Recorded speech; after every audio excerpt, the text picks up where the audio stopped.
I now call to order the Society's 2,410th meeting in the 149th year since its founding on March 13th, 1871. Good evening, everyone. Good evening.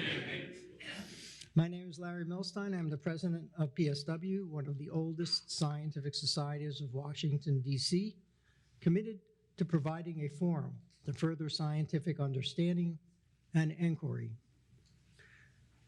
Welcome to our members and guests to tonight's lecture by Brian Keating in the John Wesley Powell Auditorium of the Cosmos Club in Washington, D.C., including our members and friends around the world who are watching the live stream of tonight's meeting on PSW's YouTube channel.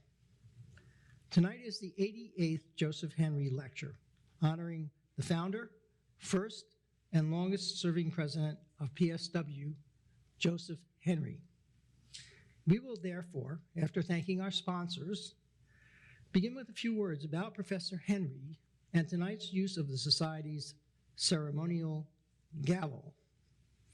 Thereafter, we will make a few announcements, followed by a reading of the minutes of the 2,409th meeting and the planet definition debate between Alan Stern and Ron Eckers. We will then turn to this evening's Joseph Henry Lecture, preceded by a short film on the subject of tonight's lecture, followed by a question and answer period. When the Q&A session is done, I will present two thank you gifts to our speaker, make a few closing announcements, thank those who make PSW possible, and adjourn the meeting to the social hour.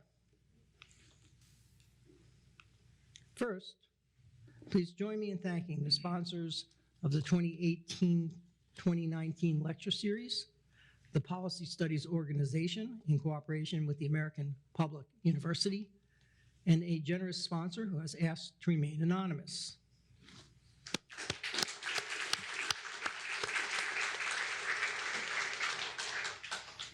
And the sponsor of tonight's Joseph Henry Lecture, the intellectual property law firm of Millen White, Solano, and Brannigan, where I am a partner. Gives you courage.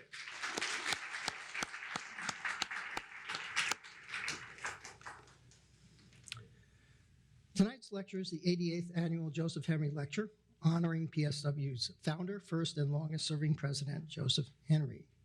Henry served as president of the Society from its founding in 1871 until his untimely death 7 years later in 1878. He was the preeminent American physicist of his time, an American Maxwell, and also perhaps the most prominent American scientist at that time. He is best known for his many contributions on electricity and magnetism, and for his finding that a powerful magnetic field is induced by flowing current through an insulator conductor round around a ferrite core, leading to the development of very much stronger electromagnets. His work on induction led directly to the invention of the telegraph, and later to the invention of the telephone. In fact, Henry developed early versions of the telegraph and consulted with Samuel B. Morse, who ultimately invented the telegraph system that came to be widely adopted. Among his roles in founding and serving in many other institutions to foster science in America, Henry also was the founding secretary of the Smithsonian Institution. His death was headline news not only in America, but also around the world. And here in Washington, D.C., the city quite literally closed down to mourn his passing. We honor Henry today with this annual series of lectures on important topics of the day in science that would certainly have interested him. We also honor Henry today by using the Society's ceremonial gavel, carved from timbers of the White House, recovered during the Truman Reconstruction of 1949 to 1952. The timber used to make this gavel originally was part of the White House reconstruction of 1815 to 1817, after the British, those of the famous special relationship, burned it to the ground in the War of 1812, which should tell us all that former enemies can become very good friends. I am pleased to announce that the following new members have been elected to the Society. Miles Taylor, a philanthropist with Wellspring Philanthropic Fund, interested in environmental and climate sciences, paleontology, ornithology, and astronomy, who comes to PSW membership through attending the PSW Planet Definition Debate at the previous PSW meeting. Arthur Wood, a software engineer retired from CSC, interested in astronomy, who learned of PSW by attending a recent event. Todd Cranen, a video producer with Reason magazine, interested in theoretical physics, quantum mechanics, and cosmology, who claims his greatest achievement is that his mother loves him.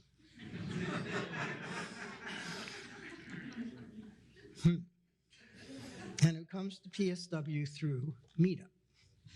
And tonight's speaker, Brian Keating, whose background and interests will be clear to you, at least in part, from tonight's proceedings. Please join me in welcoming them to membership.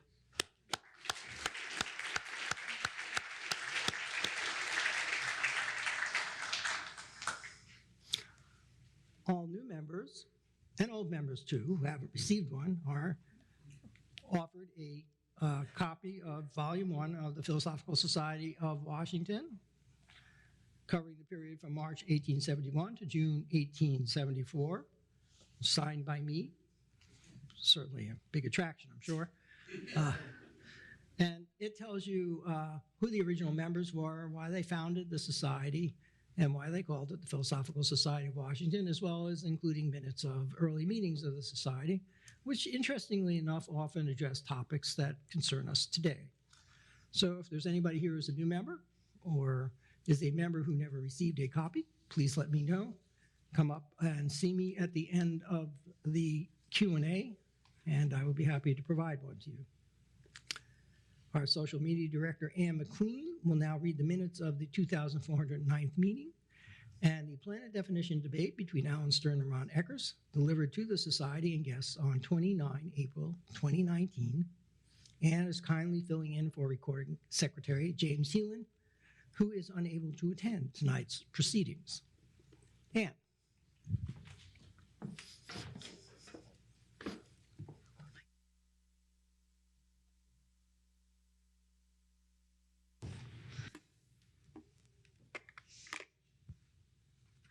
Good evening.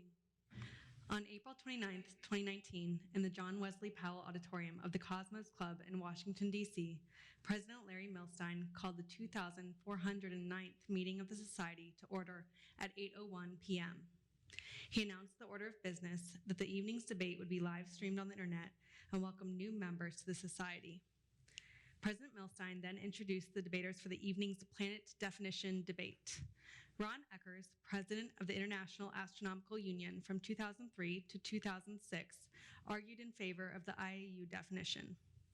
Alan Stern, principal investigator on NASA's New Horizons mission, argued in favor of the geophysical planet definition, or GPD.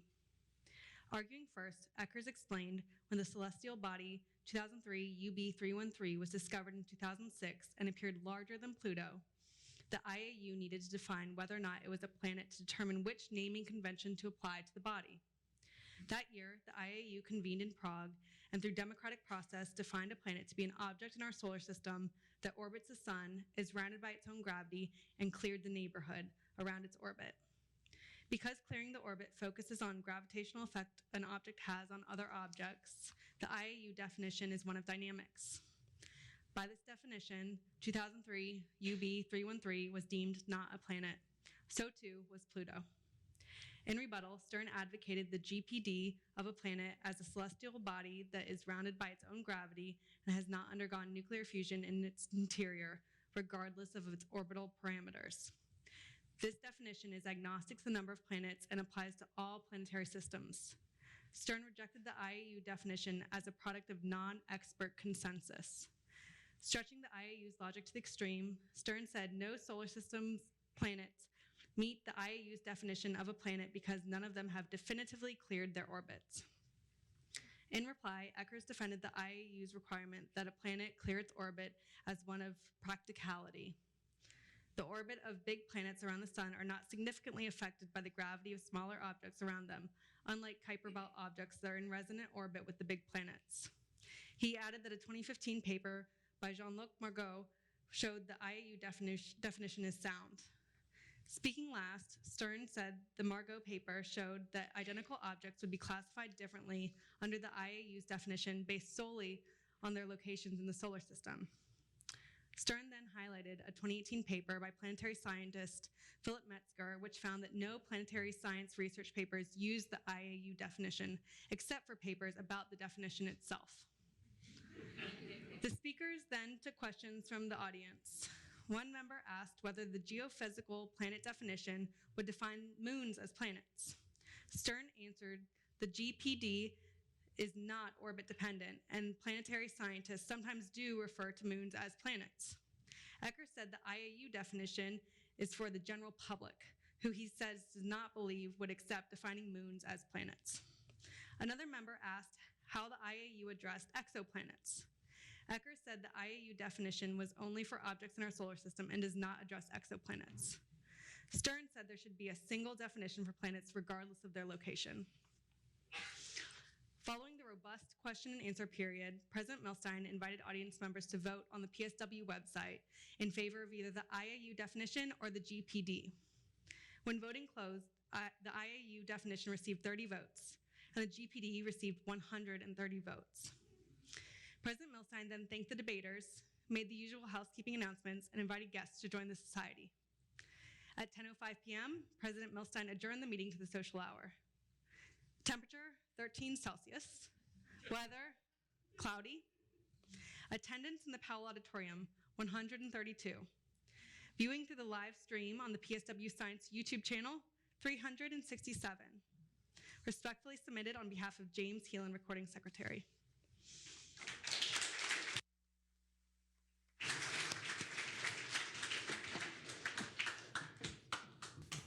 Thank you so much, Anne.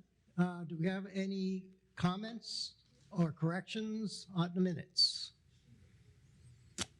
Apparently not. Excuse me? Motion to accept as read. I didn't ask for the motion yet. Now I'm going to ask for the motion. Hearing none, do I have a motion to accept the meeting minutes as read? Do I have a second? All members in favor? Aye. All members opposed? The minutes are accepted as read, and they will be posted to the website in due course. It is my pleasure to introduce tonight's speaker, Brian Keating. Brian is professor of physics at the University of California, San Diego, where he is also director of the ACT Center for Experimental Cosmology, director of the Simons Observatory, and co-director of the Arthur C. Clarke Center for Human Imagination. Brian's research focuses on questions in cosmology, using optical, infrared, and microwave radiation detectors on state-of-the-art telescopes, in particular to see ancient light and discern the fundamental forces and fields that operated at the earliest moments of the universe.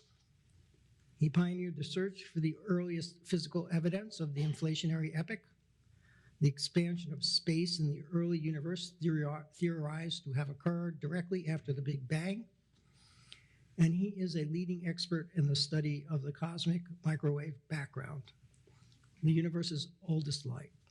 He is an author on over 100 scientific publications, an inventor in 2 U.S. patents, and the author of the book, Losing the Nobel Prize, selected by numerous critics as one of the year's best science books when it was published. Among other honors and awards, Brian is the recipient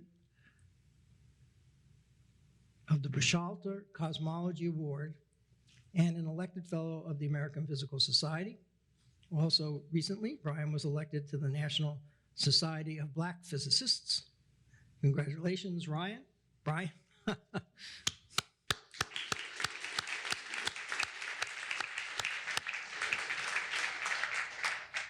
And you told me something else that I should announce because it's new here. Now, what was it? What was it? Tell me. Chair.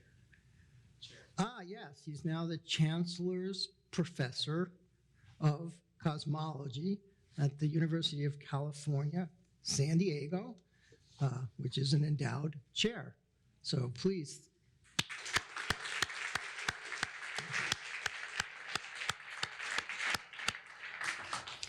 Brian earned a BS in physics at Case Western Reserve University and an MS and PhD in physics at Brown University. Before we begin, Brian has provided a short film that he prepared, which is a good introduction to our subject. Each year, on December 10th, worshippers convene in Scandinavia to commemorate the passing of an international arms dealer, once known as the Merchant of Death. Alfred Nobel endowed a prize for the ages, a way of rewarding and encouraging scientists to make discoveries for the benefit of mankind. 300 years before the first Nobel Prize, Galileo Galilei opened up a new window on the cosmos when he first turned a small telescope up to the sky.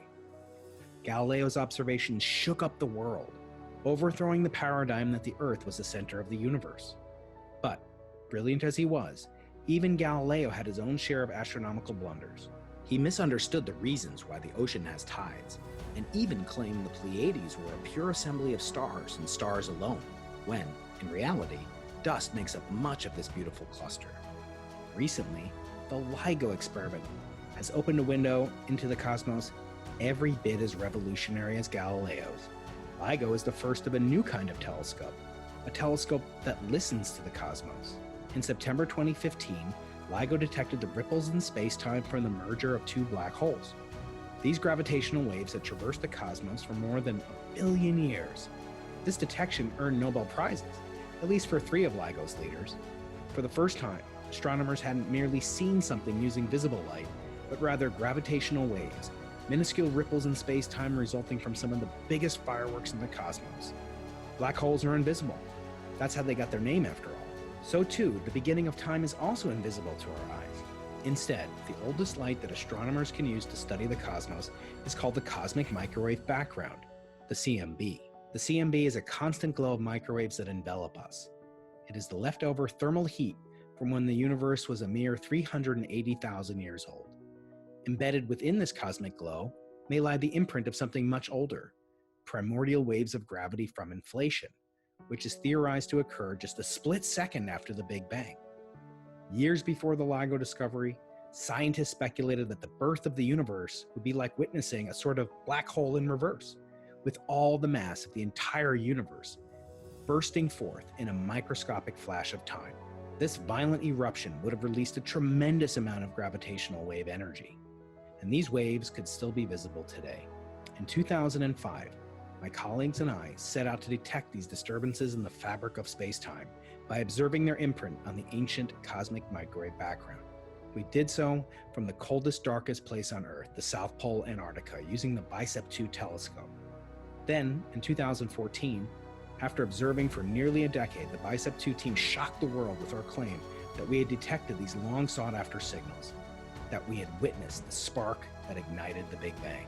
The world erupted in applause, and whispers of a Nobel Prize abounded as well. But there are other forms of signals, imposters, that can mimic the signals from inflation. These signals come from dust clouds, not in the cosmos, but in our own Milky Way galaxy. These dusty mirages have vexed astronomers for centuries, and indeed caused Galileo to make one of his very few mistakes. Soon after our announcement, rumors began to spread that BICEP-2 had also been mistaken. Who was right? Had we seen the birth of the universe? Or had we, like Galileo, been fooled, merely seeing what we wanted to see? What role does the Nobel Prize play in the motivations of scientists today? How does the Nobel Prize fail to live up to Alfred's lofty visions? I'll leave the answer to that question to Brian in the social hour. But for now, let's welcome Brian to the stage to talk about the beginning of all things. Well, thank you, Larry, for reading my introduction exactly as my mother wrote it for you. That was really lovely of you.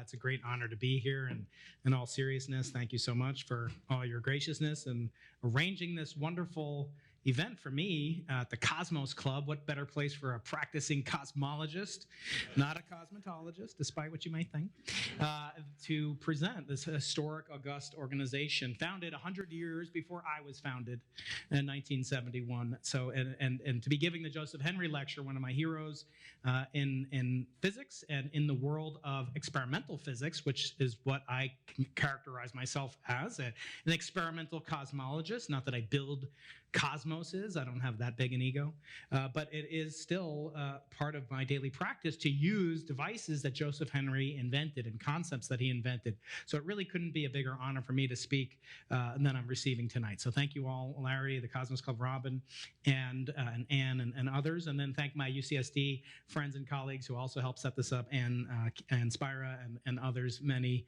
of whom would have liked to have been here because it dropped down to about 69 degrees in San Diego, so it's a little too cool for them. They'd like to be out here in the lovely humidity we have. Larry challenged me to come up with a talk title that would appeal to a wide audience of specialists, but also the general public. And he suggested, though, I use a very modest title, which is the beginning of everything.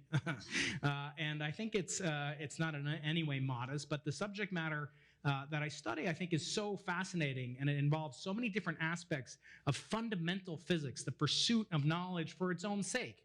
It may end up having applicability in making faster cell phones or things like that we care about in a practical technological sense, but that's not the reason we do it. And actually, in our field, it actually intersects more so with philosophy than any other subject in physics, perhaps. And it's fitting to be in the Philosophical Society, although I understand that the philosophical nature of the Philosophical Society is really natural philosophy, which is what they used to call physicists. And nowadays, physicists have a lot of derision for philosophers, and I'll talk about why I think that's a mistake, because I think philosophy is incredibly important to the motivation as to why we do what we do. I'm going to talk a lot about how we do what we do to do what we do, and I'm going to talk most intensely about the reasons why that motivate us as human beings to want to understand how the universe came to be, the beginning of all things. So this is a beautiful woodcut, the Flammarion woodcut called L'Atmosphere. And it was, nobody knows exactly how old it is. They've dated it to exactly somewhere between the 1500s and the invention of Photoshop. They're not sure when. This was actually a colorized version. A woodcut is actually black and white, of course. But it shows this figure, some say Galileo, peering beyond what he can see with his naked eye and using other senses, in this case teleporting and transporting his mind to the nether regions beyond what can be seen and glimpsed with the naked eye alone. And what's so fascinating to me about this is that the distant, old, faraway objects are so alien and different, cold and sterile, barren, versus the very verdant nature of what's close, new, fresh, and vibrant. And really, I think it's almost the other way around. When you peer back into the heavens, what you see is incredibly stimulating, and it's inspirational to people like me. And that may be, a sign of a certain psychiatric disorder I might have. But when I think about the earliest universe, the most large concepts that one could study, it really fills me with a great deal of satisfaction and awe. And I think that's even where the word awe should be best used. So the figure, as I say, we're not sure who that actually is or when it was actually invented. Whoops, I skipped one more slide. But nowadays, some of us peer into the heavens for another goal.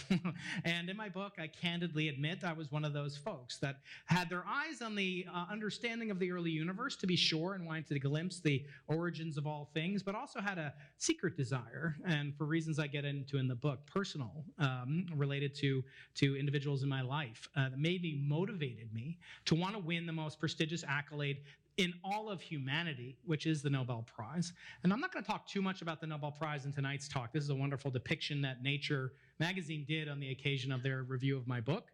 And it shows the South Pole, or what is supposed to be the South Pole, and it shows the telescopes down there. It shows some penguins, and penguins will come back in this talk, not just because we're all dressed up like penguins, but because penguins are the most mercurial and interesting, fascinating critters in the world.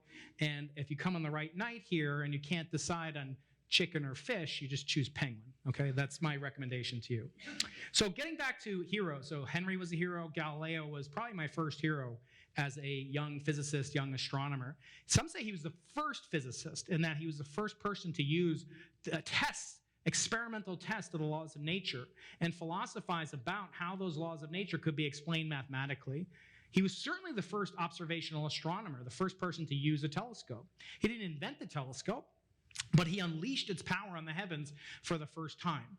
And it's kind of surprising, it's as if somebody, Joseph Henry or Alexander Graham Bell, has this device, for communications, and all he does is use it to ask his butler to come downstairs and help him. Never thinks about what you could use it for beyond the simple application that it was originally invented for. So no one knows exactly who invented it, but they understand how Galileo came to possess this interesting tube, which he called the perspective tube, perspiculum, or spyglass. He did what all great academics do. He plagiarized it. He heard about the idea and he copied it basically based on the oral description that he had heard from one of his friends, Paolo Sarpi. And this is in 1609. But what was amazing about Galileo is he could improve the telescope by his understanding of the laws of optics, a nascent field really in development only for a few years since the beginning of the invention of eyeglasses. Now, what was so interesting about eyeglasses, I learned in the writing of this book, is that eyeglasses were really invented, and the need for eyeglasses wasn't really apparent until after the invention of the printing press and the first Bibles were printed. Because until that time, there was no standard, the eye chart in the back of your optician's office or whatever. There was no such thing. There was no printed text that you could say, every person that can see this letter E from this distance has perfect vision, until the printing press. And what was the first thing that was printed by Gutenberg in the printing press? There were some pamphlets, but he printed a Bible. And what did Galileo's observations with a telescope, which was made from the same types of lenses by the same types of people, opticians, what did it use to overthrow? The Bible. It's amazing how interconnected the history is of this field of observational astronomy. And it continues to this day. So not far from here, 99 years ago in 1920, there was a series of debates held, so-called the Great Debate. I claim in my book, according to Keating's taxonomy, which means almost nothing to anybody besides me and my close friends, I claim that was actually the third great debate in a series of Copernican debates that are philosophical, appropriate for this organization. And that revolves around whether or not human beings are in any way central to the organization, makeup, composition, future or past of the universe. And there were three of these. The famous one held in April of 1920, a few miles from here, was over whether or not the Milky Way galaxy is the universe, or whether or not there are other galaxies like the Milky Way that also exist in the universe. Now we take it for granted, but it was only known back as late as the 1920s. People didn't know if the Milky Way was the entire universe. Galileo kicked this all off with that tiny little instrument. Only one tiny lens remains. It's at the center of that weird-looking object at the bottom there in the Museum of Galileo outside of Florence. And it's cracked. Unfortunately, it's cracked. And it's only about 1.5 inches across. But with this device, Galileo made revolutionary discoveries that had a tremendous impact both on his life, and some say it almost cost him his life, as I'll explain, but also on how human beings perceive our place in the universe. And we continue that tradition today. In Keating's taxonomy, we're now in the fifth great debate. And that consists of whether or not our universe is just one of an infinite possible number of universes called the multiverse. And I'll get into that towards the end. So this device kicked off a revolution, and what Galileo saw through this telescope now we take for granted. But back then, it was a true revolution that people wouldn't believe even after they saw it with their own eyes. This famous sketch at the top is really the one that kicked off the Copernican revolution, what I call the first great debate. It shows the planet Jupiter, this wonderfully illustrated circle, okay? Yeah, Galileo was actually quite an artist, and he was very good at sketching things, and he would not only sketch what he saw, but how he felt. He would exaggerate features and make scientific arguments by way of his sketch. So there's a real place in iconography and data science for the presentation of academic information in a way meant to manipulate and encourage people to understand your hypothesis and maybe subscribe to it. And so in Galileo's case, he sketched the planet Jupiter for several days in January of 1610. And during those several nights in January, cold, frigid, northern Italian nights, he noticed that the planet Jupiter was always surrounded by 4 stars. And they never moved even when Jupiter was moving with respect to the faraway background stars. So eventually he realized correctly he was witnessing another solar system.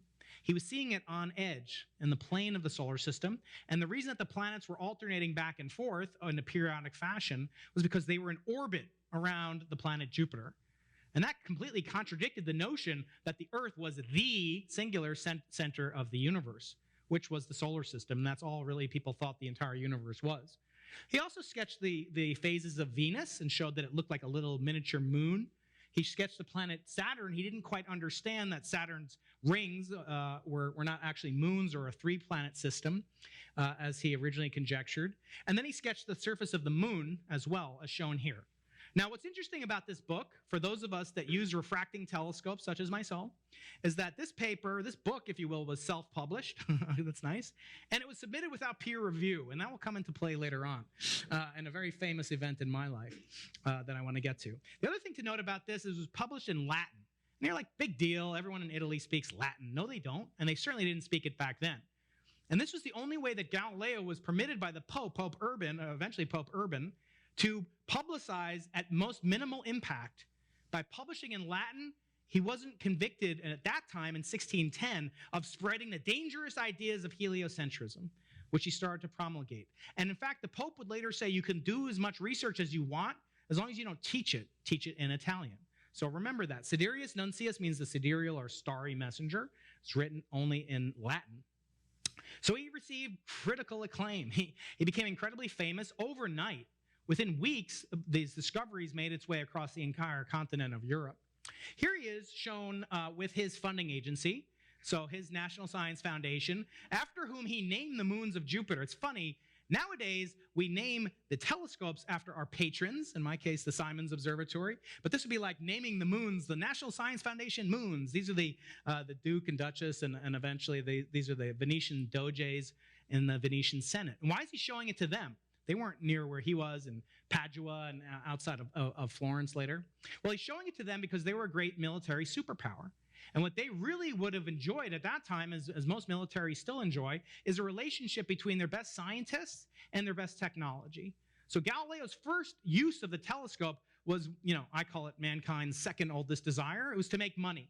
And the way that he did that is he sold it to the Venetian Senate. He said, look, fellows, mostly fellows. He said, look through the spyglass out onto the lagoon, and then come downstairs and see the boat that you saw way out in the distance in the lagoon. You could see that from the telescope a day in advance of when you'll be able to see it from land, from sea level. And they were mesmerized, because this basically would be like turning off the stealthiness of the stealth bomber. Imagine how much our adversaries would pay to do that. So that was exactly the most immediate benefit that Galileo sought. Well, this is 1610. And he did something remarkable that we as professors surely envy. And that was he got instantaneous tenure. So they promoted him to the University of Pisa. And more than that, they doubled his startup money. So that's a nice thing to have. They gave him twice his salary, and he was able to hire more people. Eventually, this would lead to his downfall. So, you out there who might not be tenured, you'll learn sometimes tenure is not all it's cracked up to be, because getting tenure put him within the reach of the Catholic Church. And I'll get to that in just a second, of course, the famous story of Galileo's downfall. So he had great critical acclaim, and he had great popularity. He was on a book signing tour for a long time. These copies are now mostly unavailable, actually legitimate copies. Very hard to find legitimate copies.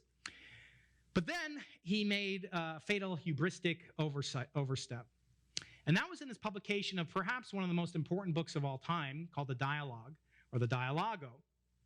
And in it, he conveys a debate, just like you guys had a debate last month, except it wasn't over the debate of a planet, is Pluto a planet, basically, and or not. And that was a heated debate. I'm glad I missed that one. I don't want to get too anxious. But in this book, he had a dialogue between three people, but really only two are important. One is named Salvati, which conveys the sense of salvation or savior, the brilliant man whose intellect outshines the astronomical objects of which he describes. Brilliant. And those were Galileo's arguments. In the mouth of the character he called Simplicio, which translates into the simpleton, he put the mouth of the Pope. The arguments for geocentrism, that the Earth is still the center of the solar system. And those of you in the audience who maybe don't speak Latin, or nobody speaks Latin, that's kind of a dumb thing to say, but you might speak Italian, and you'll note this book is written in Italian. So what did he do?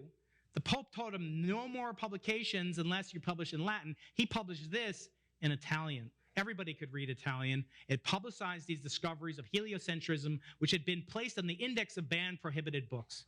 This was a huge tactical overstep for such a brilliant scientist, and it led to his downfall. So in what I call the Great Debate, the first one, he was promoting, using telescopic evidence, the notion that there are multiple centers to the solar system.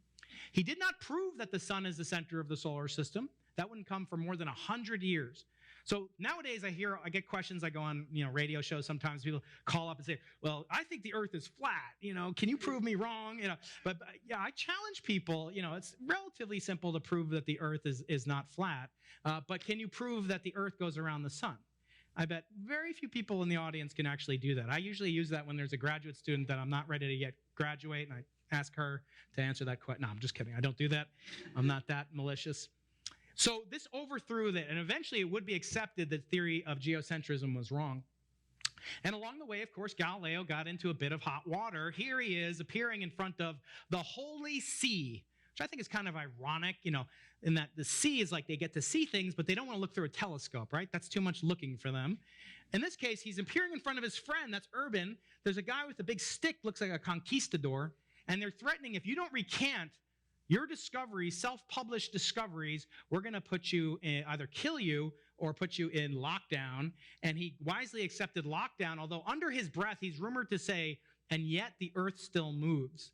And I know a lot of smarmy academics who would do the same thing, but of course he ended up getting imprisoned. And the prison was kind of a white-collar criminal place. It was only about a mile away from where his daughters, his illegitimate daughters, lived outside of Florence, a beautiful place. I actually hosted a conference there a couple of years ago describing the same types of relativity studies that we do today and relating them to the first scientist, Galileo, that studied relativity, the physics of relative motion. And it was just titanic, the things that he did in this great book. So what Galileo saw through his telescope extended to the realm of the planets and eventually to the realm of the nebulae in the terms of actual clusters of stars, of gas, of dust in the Milky Way galaxy. He wasn't able to see beyond the Milky Way galaxy, as we'll get to, and those came in the next great debate. So after about 100 years later, the next great scientist to take the telescopic baton from Galileo was a man in England named William Herschel. Herschel developed an enormous telescope. It was about 1 meter across and about 10 meters long. It was called the Leviathan. And through it, he made a map of the Milky Way galaxy, among many other things, with great assistance from the first woman scientist, the first woman who's credited as being a scientist in the Royal Society, Caroline. They discovered a great many phenomena together, and he called her his secret weapon, and without which he would not have made the discoveries that he did, one of which was a blunder. And that was to show, in his mind, his observations showed the Earth is located around the sun. Everybody knew that since Galileo, but that the Sun-Earth system was located near the center of the Milky Way galaxy, which is wrong. But the reason that he was wrong owes in part to this desire to center humanity's existence and importance on us, and that we are somehow central to the orchestration of the universe. It's a compulsion that is psychological in nature, presumably, but makes people overestimate or overreach in their ascribing their weight to their data. And that continues to this very day, in a very dangerous aspect of how modern science is done that most scientists don't like to talk about. But I'm okay talking about it. And luckily, I've made a lot of blunders, so I have a lot of material to talk about. So he put us at the center of the Milky Way. The reason why comes down to dust. Might not seem important, but dust is perhaps the most important substance in the entire universe. So those of you who read books, as I do, in bed sometimes, and they're hardcover, the book jacket is my nemesis. I used to hate the book jacket. Falls off, gets on the ground. And what's another name for the book jacket? The dust jacket. How much dust is falling on people's books? Is it like in the middle of like the Sahara, waving it around, reading? No, but actually dust, I came to realize through the telling of the story, is ubiquitous, important, essential to the makeup of the universe, and in fact to our own existence, as I'll demonstrate later. So what caused Herschel and also Galileo to stumble and make errors of overestimation? Dust. So dust diminishes the intensity of light as it travels throughout the cosmos. It scatters away the photons that would otherwise reach your telescope unimpeded. And in doing so, you would impute to greater distances the objects you see through your telescope. So as long as there's dust in the universe, as shown here, if you're looking at a street light, through a dusty window versus an open or clean window, you would impute a greater distance to the object on the right, even though they're at the exact same distance. Dust does other things, but that's the most important thing that it does in the context of why Herschel overestimated, if you will, the centrality of the solar system within the Milky Way. So it's actually like you're a pilot inside of an aircraft. You ever been inside of a cloud when you're flying across the country? When you're in a cloud, if you're in a cockpit, when you look around in any direction, it seems like the cockpit is the center of this sphere, a fictitious sphere. And pilots in the audience might know that. We call it like sitting inside of a ping pong ball. That's the sensation that you get. Well, the Earth is also sitting inside of an object that scatters and deflects and diminishes light as it travels throughout the cosmos, and that's dust. I'll explain the origin of dust later. I've actually brought a piece of dust with me, aka a meteorite, and I'm going to present it to Larry in the back as a gift and of gratitude for having me here, but I'm going to use it as a prop as we go on. So dust diminishes the intensity of light traversing the cosmos. It's ubiquitous. It's throughout the entire universe. Now, in this image, we show the actual place of where the cosmos is located, or our galaxy is located. You see the sun is closer to 2/3 of the way out on a spiral arm in the galaxy, very far from the center, actually. It was, in terms of, I like to quote it in terms of miles that Herschel was off from being accurate, but I won't do that. He was off by, almost 20,000 light years in his estimation of where the galaxy was centered. And that's okay, and we wouldn't know until many, many decades later where the Earth is actually located. And that was concomitant with what I call the third great debate, but you all, every day when you talk about this, call this the great debate. This was held on April 26th, starting in the Smithsonian Museum, which I understand Professor Henry had a great attachment to as well. And it concerned the nature of these two different phenomena, or apparently similar phenomena, but there seemed to be some relations that made them similar in appearance, but they couldn't be the same thing, or so certain astronomers thought. So when you look through a giant telescope, you would see these objects, and they were called either nebulae, in the case of, that's the Orion Nebulae on the side, and the other side, sometimes they were called spiral nebulae. But it wasn't clear to the astronomers of the 1920s, this wasn't solved in 1920, whether or not there were nebulae like the nebulae I show somewhere in this picture here. Reflection Nebula is down over there in the lower right. That's just an example like the Reflection Nebula of the Orion Nebula, or whether they were part of the galaxy, or whether they were far, far away from our galaxy. That was the great debate held in 1920, 100 years ago, next April. So we should celebrate that. It actually wasn't resolved for many years until a very famous astronomer who went on to have a telescope named after him by the name of Edwin Hubble, who never won the Nobel Prize, mind you, but that's okay. That's not the only thing that counts in life. He claimed that these objects were far, far away from the center of our galaxy. And the first one he turned his eyes to was an object that you can see, not tonight, because it's too cloudy, and it's also mainly visible in the fall. But this is the Andromeda Galaxy, or back then it was called the Andromeda Nebula. This, today we know, lies at a distance of about 3 million light years. So light that Hubble was seeing, or that we would see if we could see it in a couple of months when it emerges from behind the sun. When we see that light set off when Lucy was walking around Olduvai Gorge in Africa. When you think about how ancient these photons are, photons don't age. They're like Hollywood miracle secrets, that you'll never get old if you're a photon. And of course, the only way that they have to keep traveling. And so the famous joke of why photons don't bring luggage is because they're traveling light. Okay, that's a bad one. Okay, I didn't break out my joke about planets. Okay, fine. How do the solar system astronomers decide to have a vote? They plan it. Okay, I can go all night, but I won't. Okay. Getting back to reality here. Hubble looked through his telescope on Mount Wilson and actually held this plate in my hand. This is a plate that was made in 1923, again, almost 100 years old. And on it, he's got these letters that he wrote down, and that stands for nova. And then at the top, he writes down an N, and then he X's it out. I was lucky enough to print this in color in the book, because otherwise you can't really capture the excitement. He wrote Ver. He discovered as a variable star called a Cepheid variable, which is a very famous type of star, thanks to an astronomer by the name of Henrietta Swan Leavitt, who made these pioneering measurements that showed you could use these variable stars as the longest ladders in the universe. She did that. She gets very little credit for it, and what we call Hubble's law, in some sense people think should be called Leavitt's law, and the relation between the period and luminosity of these objects is actually to be known as Leavitt's law, properly so. Now, what caused Hubble, famously, he overestimated the distance to this nebula or galaxy, and that was due to the effects of our best friend dust. Because what dust does is diminishes the light, making you think things are farther away, and it does something else. It also makes light appear more red. And you can see that when there's a sunrise and a sunset appearing very red, and then at noon, when the sun's directly overhead, it appears yellow. But the sun doesn't change its temperature between noon and sunset, say. But what's going on is that there's more dust that the sunlight is traversing in the Earth's atmosphere. When it's along the horizon, a longer optical path length. Same thing happens in every galaxy. This is a Spitzer Space Telescope image. And Lyman Spitzer was a famous astronomer at Princeton, where Joseph Henry was. And his son is named Nicholas Spitzer, and he's a colleague of mine at UC San Diego. A phenomenal biologist, and he tells stories about going rowboating with Einstein with his dad, and just amazing connections between us at UCSD and these great astronomers and physicists of the past century.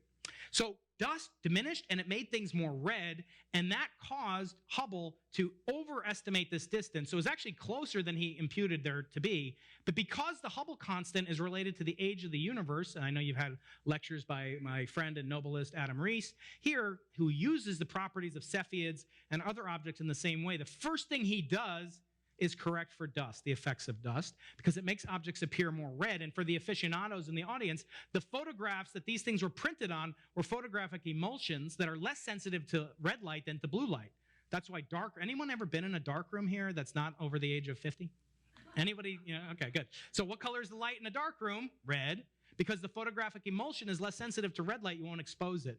That meant when he tried to expose the red light of a star, it didn't appear as bright as it actually is. Because dust had made it redder, photographs are less sensitive to red light. Another reason he overestimated the distance. He thought it was farther away. But that's okay. Eventually, things were resolved in Hubble's favor, and we came to an understanding that the universe was evolving, that things in the universe were moving away from each other. And you've had many lectures on the Big Bang. I'm not going to get into too much about the Big Bang itself, other than to say that the Big Bang may not have been that big, and it may not have banged at all, in a sense that I'm going to get to. And the question of what actually happened at that moment of banging, if indeed there was a moment, is the most crucial question in cosmology. And it really builds upon the previous great debate, is informing our current great debate. So this became the fourth great debate. Is the universe eternal, static, unchanging? That's called the steady state model. Or is it dynamic, evolving, moving like a minor planet? No, is it expanding away? Everything's separating more and more over time, and later it's shown to accelerate in its expansion. So there was a great debate, and this was over whether or not the universe is eternal. And eventually, the Big Bang model won out. But as often happens in science, you discover something new for the first time. Then you discover, well, there are problems with what you discovered in that first thing, and you have to explain it by conjecturing another solution that solves that. Well, that thing has its own problems, and so on and so on and so on. That's what makes science so interesting, but it's also predicated on the fact that there is no sort of absolute knowledge that you can have. Isaac Asimov once said something to the effect, if you think that the Earth is flat, you're wrong. And if you think the Earth is a sphere, you're wrong. It's not actually a perfect sphere, right? But if you think they're wrong in exactly the same way, then you're a fool, because one is much more accurate than the other. And so that's a little bit of science philosophy here. But this was a really great and puzzling notion. So great, famously, Einstein thought the universe was static and was only convinced after Hubble showed him his data on the Cepheid period luminosity relationship and so-called redshift distance relationship, the Hubble's law. And that convinced him, and then he later apocryphally, we think, said it was my biggest blunder. So even the great Einstein thought that the universe was static. And everybody thought that for 2,000 plus years, back to Ptolemy, Aristotle, etc. And so it was natural to have that preconceived notion to only look for things that comport with your prevailing hypothesis. And scientists are as prone to this type of phenomena called confirmation bias as any other individual that I know, maybe more so when other things get thrown into the mix, like shiny gold medallions. But again, we're not going to talk about that. I'm not bitter. No, I'm just kidding. So the question of what banged, what began, and how big was it was the subject of the fourth great debate. Now, there was a notion that couldn't be really held after the discovery of Hubble, which was that you couldn't say the universe was static. You couldn't say it was unchanging. It was obvious the universe was changing, and there were many lines of evidence that showed it was changing, but it wasn't possible to exclude the fact that it may have evolved in a series of cycles. Big crunch, big bang, big crunch, big bang, and in that sense, be countably infinity to the past. In other words, the universe could be infinitely old, but just having a series of cycles unending in time. And that was the notion of the quasi-steady state universe. So you're literally adding epicycles on. This is in the 1950s. Fred Hoyle, Jeff Burbidge, my late colleague at UCSD, and many other eminent scientists maintained that the universe was a periodic series of collapse and rebirth, kind of a phoenix rising from the ashes. But soon after the discovery of the field of study that I engage in, which is the cosmic microwave background radiation, this was discovered in 1965. These two radio astronomers were working at Bell Labs. They were trying to communicate with the Telstar satellite, which was the first satellite communication system ever launched by the United States in the early 1960s. They were looking up at this satellite, and famously, they couldn't get rid of this persistent hiss of radiation that seemed to come in all directions, no matter what time of day, no matter what time of year, and no matter which direction they looked, even when they pointed at New York City. So they pointed at New York City. This is from New Jersey, okay? It's probably the best thing that ever came out of New Jersey. Just kidding. I'm a New Yorker, okay? All right, so they looked towards all possible sources of what's called systematic error. Famously, they found a family of pigeons living inside this 7-meter diameter antenna. And they said, well, these pigeons are depositing a white dielectric material inside of here. Let us drive these pigeons down to Philadelphia. I'm not going to say anything about Philadelphia. Some of my best friends live there. But they drove it down to Philadelphia. Now, these are pigeons. What are pigeons known for doing? Homing. They returned. They kept coming back.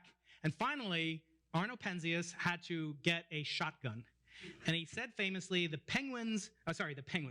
pigeons disappeared in a little bang, and we discovered the Big Bang. I would have liked to have seen that NSF grant request. Yeah, we need a shotgun to kill these sources of systematic error.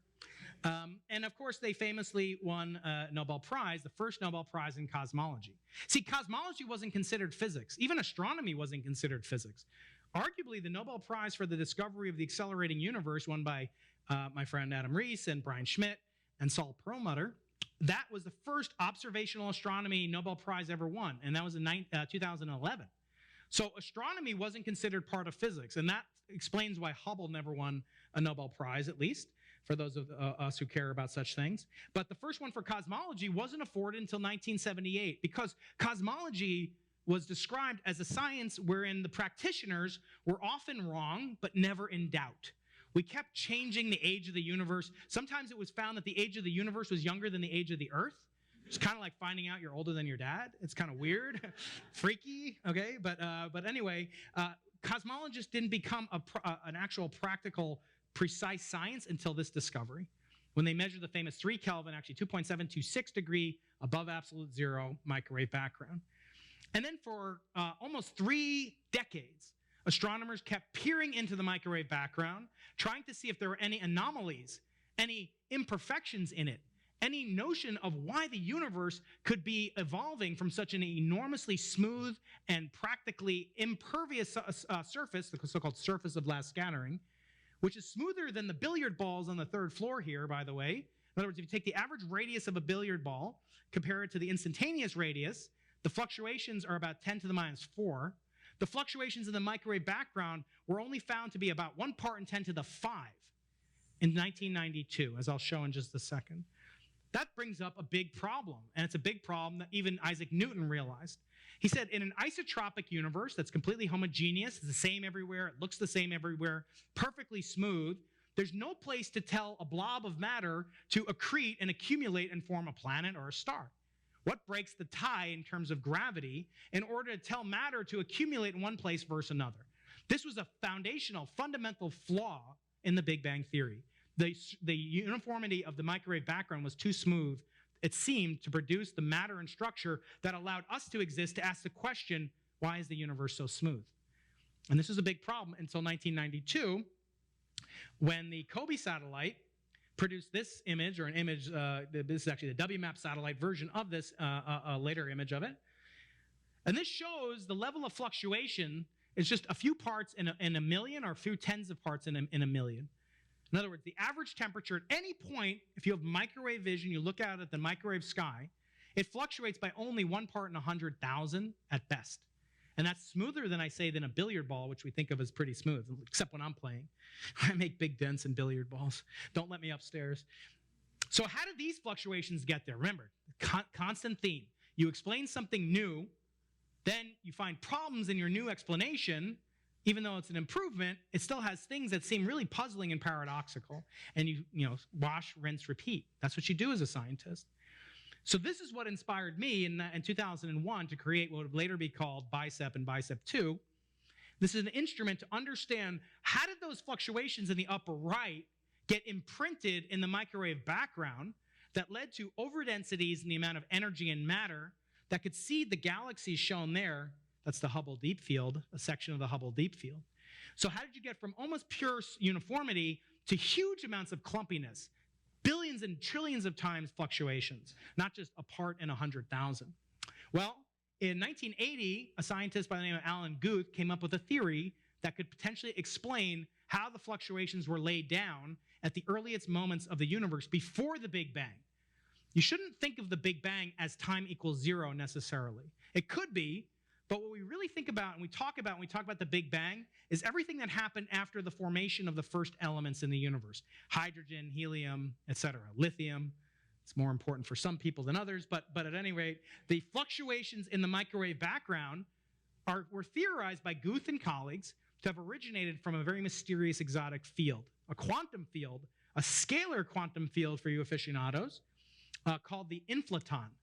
And that ignited a period of an exponential inflation that lasted for the briefest of moments, for only a trillionth of a trillionth of a trillionth of a second, and yet planted the tiniest seeds from which these enormous sequoia-like fluctuations in the amount of matter, energy, and radiation would later sprout. It's a beautiful description. It puts the spark, it puts the answer to the question of what ignited the Big Bang. It's a phenomenal idea. But it was unproven. And it seemed for a while it could not be proven until one day it was proven. And I'm going to tell you what happened next. But of course, then this is related to what I call the fifth great debate. Because, and I won't talk too much about this, but just as there are many planets, and Earth, as you found out last month, there are many, many other things that could be planets. Some things aren't planets, whatever. You win some, you lose some. Let's say there's 10 planets per star in our galaxy. There's 100 billion stars in our galaxy. That means there's 1 trillion planets or planet-like objects, and they have 1 trillion debates going on, throughout the universe probably. But in that case, that's just our galaxy. Now, what if I tell you there's there's at least 100 billion galaxies just like this image here, distributed throughout what we call the observable universe. And let's say each one of them has 1 trillion planets. It has 10 per star, 10 times 100 billion is 1 trillion. So you have 1 trillion galaxies, each one with 1 trillion stars with the planets surrounding them. It's just an enormous thing to think about. But the next extrapolation is say, what if there's 1 trillion universes? And it turns out that's an exact, unavoidable, inescapable extrapolation from the theory of inflation. You cannot have an inflationary universe in most scenarios and avoid what's called the problem of the multiverse. So when we were kids, the universe was everything there is. But now we have to think of space-time as being everything that there is. And within it, universes pop into and out of existence in this scenario called the multiverse. This has graver consequences for philosophy, and some even say theology, than any of the Copernican great debates that I've described so far. The stakes could not be higher for science, and the meaning of science in a multiverse is one that is greatly debated to this very day. So what have we learned up until this point? This is sort of the background theory behind the experiment. Now we're soon going to go on a voyage to the bottom of the Earth, so stay awake. If you look out, you first saw the planets and the nebulae that Galileo saw. Then you see the galaxies that Hubble saw. Then you see the clusters of galaxies that the Hubble telescope saw. And then you see nothing. That's called the cosmic dark ages. That's this talk in and of its own right. Then you see the CMB, my favorite thing to study. And then before that, very little is known. Very much is known about everything that happened after the CMB and even after the first nanosecond. But physicists don't think of things in terms of linear time. We don't think about, well, the difference between 2 seconds and 1 second is the same between 1 second and a nanosecond. No, no, no. The physics that operates at those times and at those energy scales is vastly different. It couldn't be more different. It's not a billionth of a second is the same as a zero. It's far, far different than that. We want to understand what happened a trillionth of a trillionth of a trillionth of a second after the Big Bang. If inflation took place, that's what would describe how the universe evolved from that point. So we wanted to understand this, and in order to motivate and see if we could find evidence for inflation, that would be the so-called smoking gun that inflation took place. And it turned out there was a type of prediction made by a Russian colleague of mine and later on colleagues of mine in the US, Alexander Polnarev, and then physicists in the US and Canada, predicted that if inflation took place, there would unavoidably be waves of gravity permeating the universe, suffusing the entire cosmos. And if that were true, and gravitational waves like light travel at the speed of light and endure forever, then some of those photons would be around at the time the CMB was produced, the cosmic microwave background. And if that were true, they would shake up what's called the polarization of the microwave background in a uniquely predictive way. And that came to be called B-mode polarization. Not the greatest name. I won't get into why it's called that. And that B-mode polarization became my fixation. It became the very thing that I most wanted to detect in life, because in doing so, it would prove that inflation took place. And if inflation took place, the multiverse is true. It couldn't be a bigger thing for a scientist to study. And I would win one of those shiny medallions. So how do you do it? Well, the answer rests on something that should be more familiar than it is. It's the third important property of light. It's called its polarization. So those of you who have been favored enough to visit UC San Diego and go out to the beach, you may have been advised to bring with you some sunglasses. So you see some water waves on the top there, and they're kind of light and dark, and they're coming towards us. And you can actually use the properties of water and its waves. You can learn about how the water's depth is, what its salinity is even, by making use of what's called polarization. So light has three main characteristics: its brightness, its frequency or color, and its polarization. So if you look at those ocean waves I showed in the previous slide in La Jolla Cove, light comes from the sun. It's unpolarized. It's oscillating in all possible directions. It bounces off the surface of the ocean, and one of those polarization states gets suppressed. The other one then is relatively enhanced, so you get a certain amount of horizontal polarization reflecting off the Earth's ocean surface. And then polarizing sunglasses work by suppressing that amount of polarization that's reflected. Because actually you don't want to see the reflection. That's what we call glare. So if you ever put a circular polarizing filter or linear polarizing filter on your camera, you've noticed this, and I brought with me my standard San Diego sunglasses to demonstrate this. The notion to keep in mind is that when light interacts with matter, it produces polarized light. Inverting that, you can tell the source of the light, and you can tell the surface of the scattering where it took place. You can learn about that using polarization, as I will demonstrate. So light coming from that projector bounces off a mirror, and it's incandescent, it's unpolarized. And so it bounces off just like bouncing off a mirror. And if you look through these glasses at this orientation, it's suppressing one of the orientations of polarization. If I rotate 90 degrees, you see the color changes, and now it's green. Well, it changes 2 times for every physical rotation of the glasses.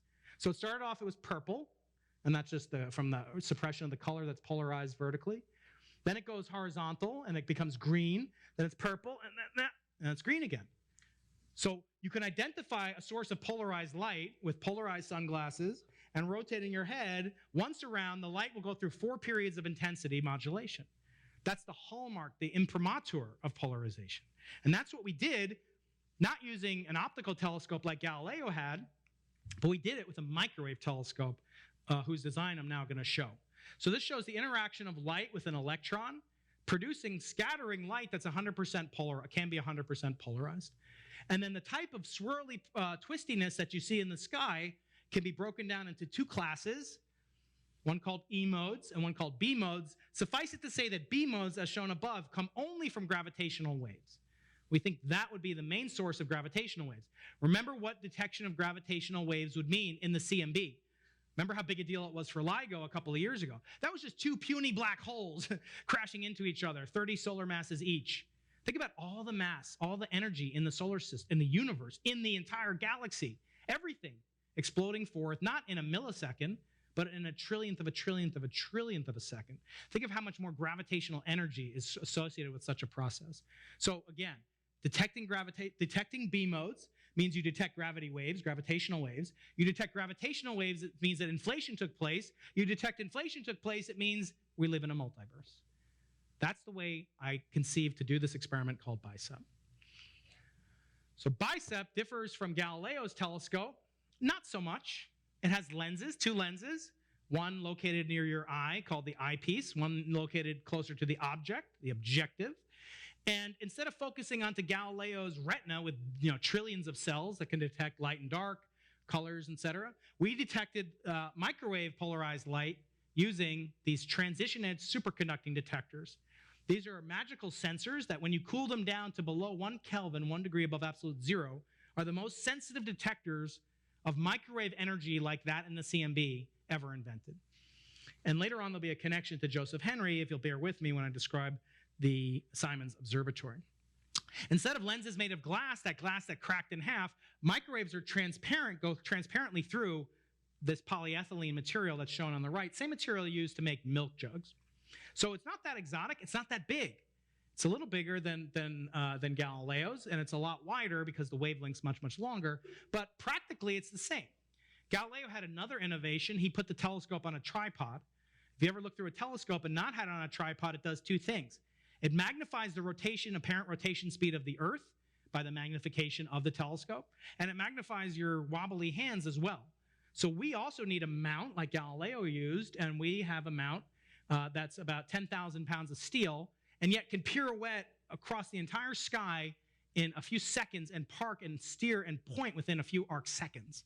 Just phenomenal accuracy and precision of this wonderful device.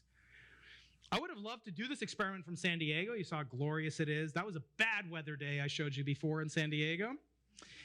And instead, we had to take it to the bottom of the planet. We took it to Antarctica for the following reason. Antarctica, by the average temperature and the average elevation, is the highest and coldest of all 7 continents. Now, why is that important? Well, when things are cold and dry, there's less water vapor in the atmosphere. This telescope would be best located in space, but a space telescope costs 100 times more than a ground-based telescope. The launch costs, et cetera, included. So instead, we take it to Antarctica because it's often there very cold, and the water in the Earth's atmosphere crystallizes out, and you get views almost like looking to space at, as I said, 1% of the cost. Now, it's been the goal of people to get to the South Pole for over 100 years. It was actually first reached just about 100 years ago. There were 2 teams competing to be the first human beings to go to the South Pole. The top team was a Norwegian team led by Roald Amundsen, who had just months earlier, before he set out for the South Pole, been beaten to go to the North Pole by another team, I think from Finland. And he turned around immediately and began an expedition to the South Pole. He learned from his voyage to employ hot new technology called dogs. And these dogs were a much more preferred technological solution than that employed by the British team. You see the British team's beasts of burden. Those are the other men in the expedition. The reason for that was really, it came down to a matter of taste, literally. So every animal that had gone to the South Pole or had tried to get to the South Pole had been eaten. And in fact, the Norwegian team ate the dogs that are shown there after they got to the South Pole. They beat, spoiler alert, they beat the British team by 3 weeks, only 3 weeks. And that 3-week difference made all the difference in the world for the British team. Unfortunately, they were much slower. They used more fuel, more food, and they ended up dying on the ice. And they're also sledding with them, carrying all the scientific equipment. Whereas the Norwegians just went up there, plant the flag, come back. So this is what they saw when they got to the South Pole. They saw a Norwegian flag, and they could see it from over 2 kilometers away. Can you imagine like walking for, oh, what is that on the horizon there? Oh, it's a Norwegian flag, great.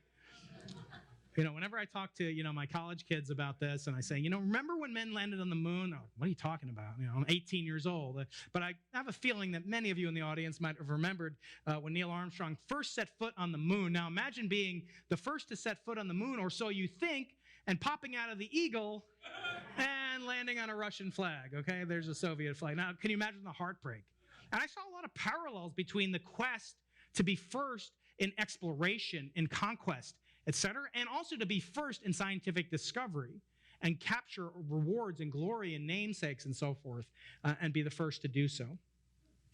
And so getting to Antarctica is still very dangerous, as this video, grainy as it is, shot during one of my last voyages there, depicts. You have to be, very, very serious around these penguins. They look really cute. They look like me in a penguin suit, okay? But they're kind of antisocial. So, yeah.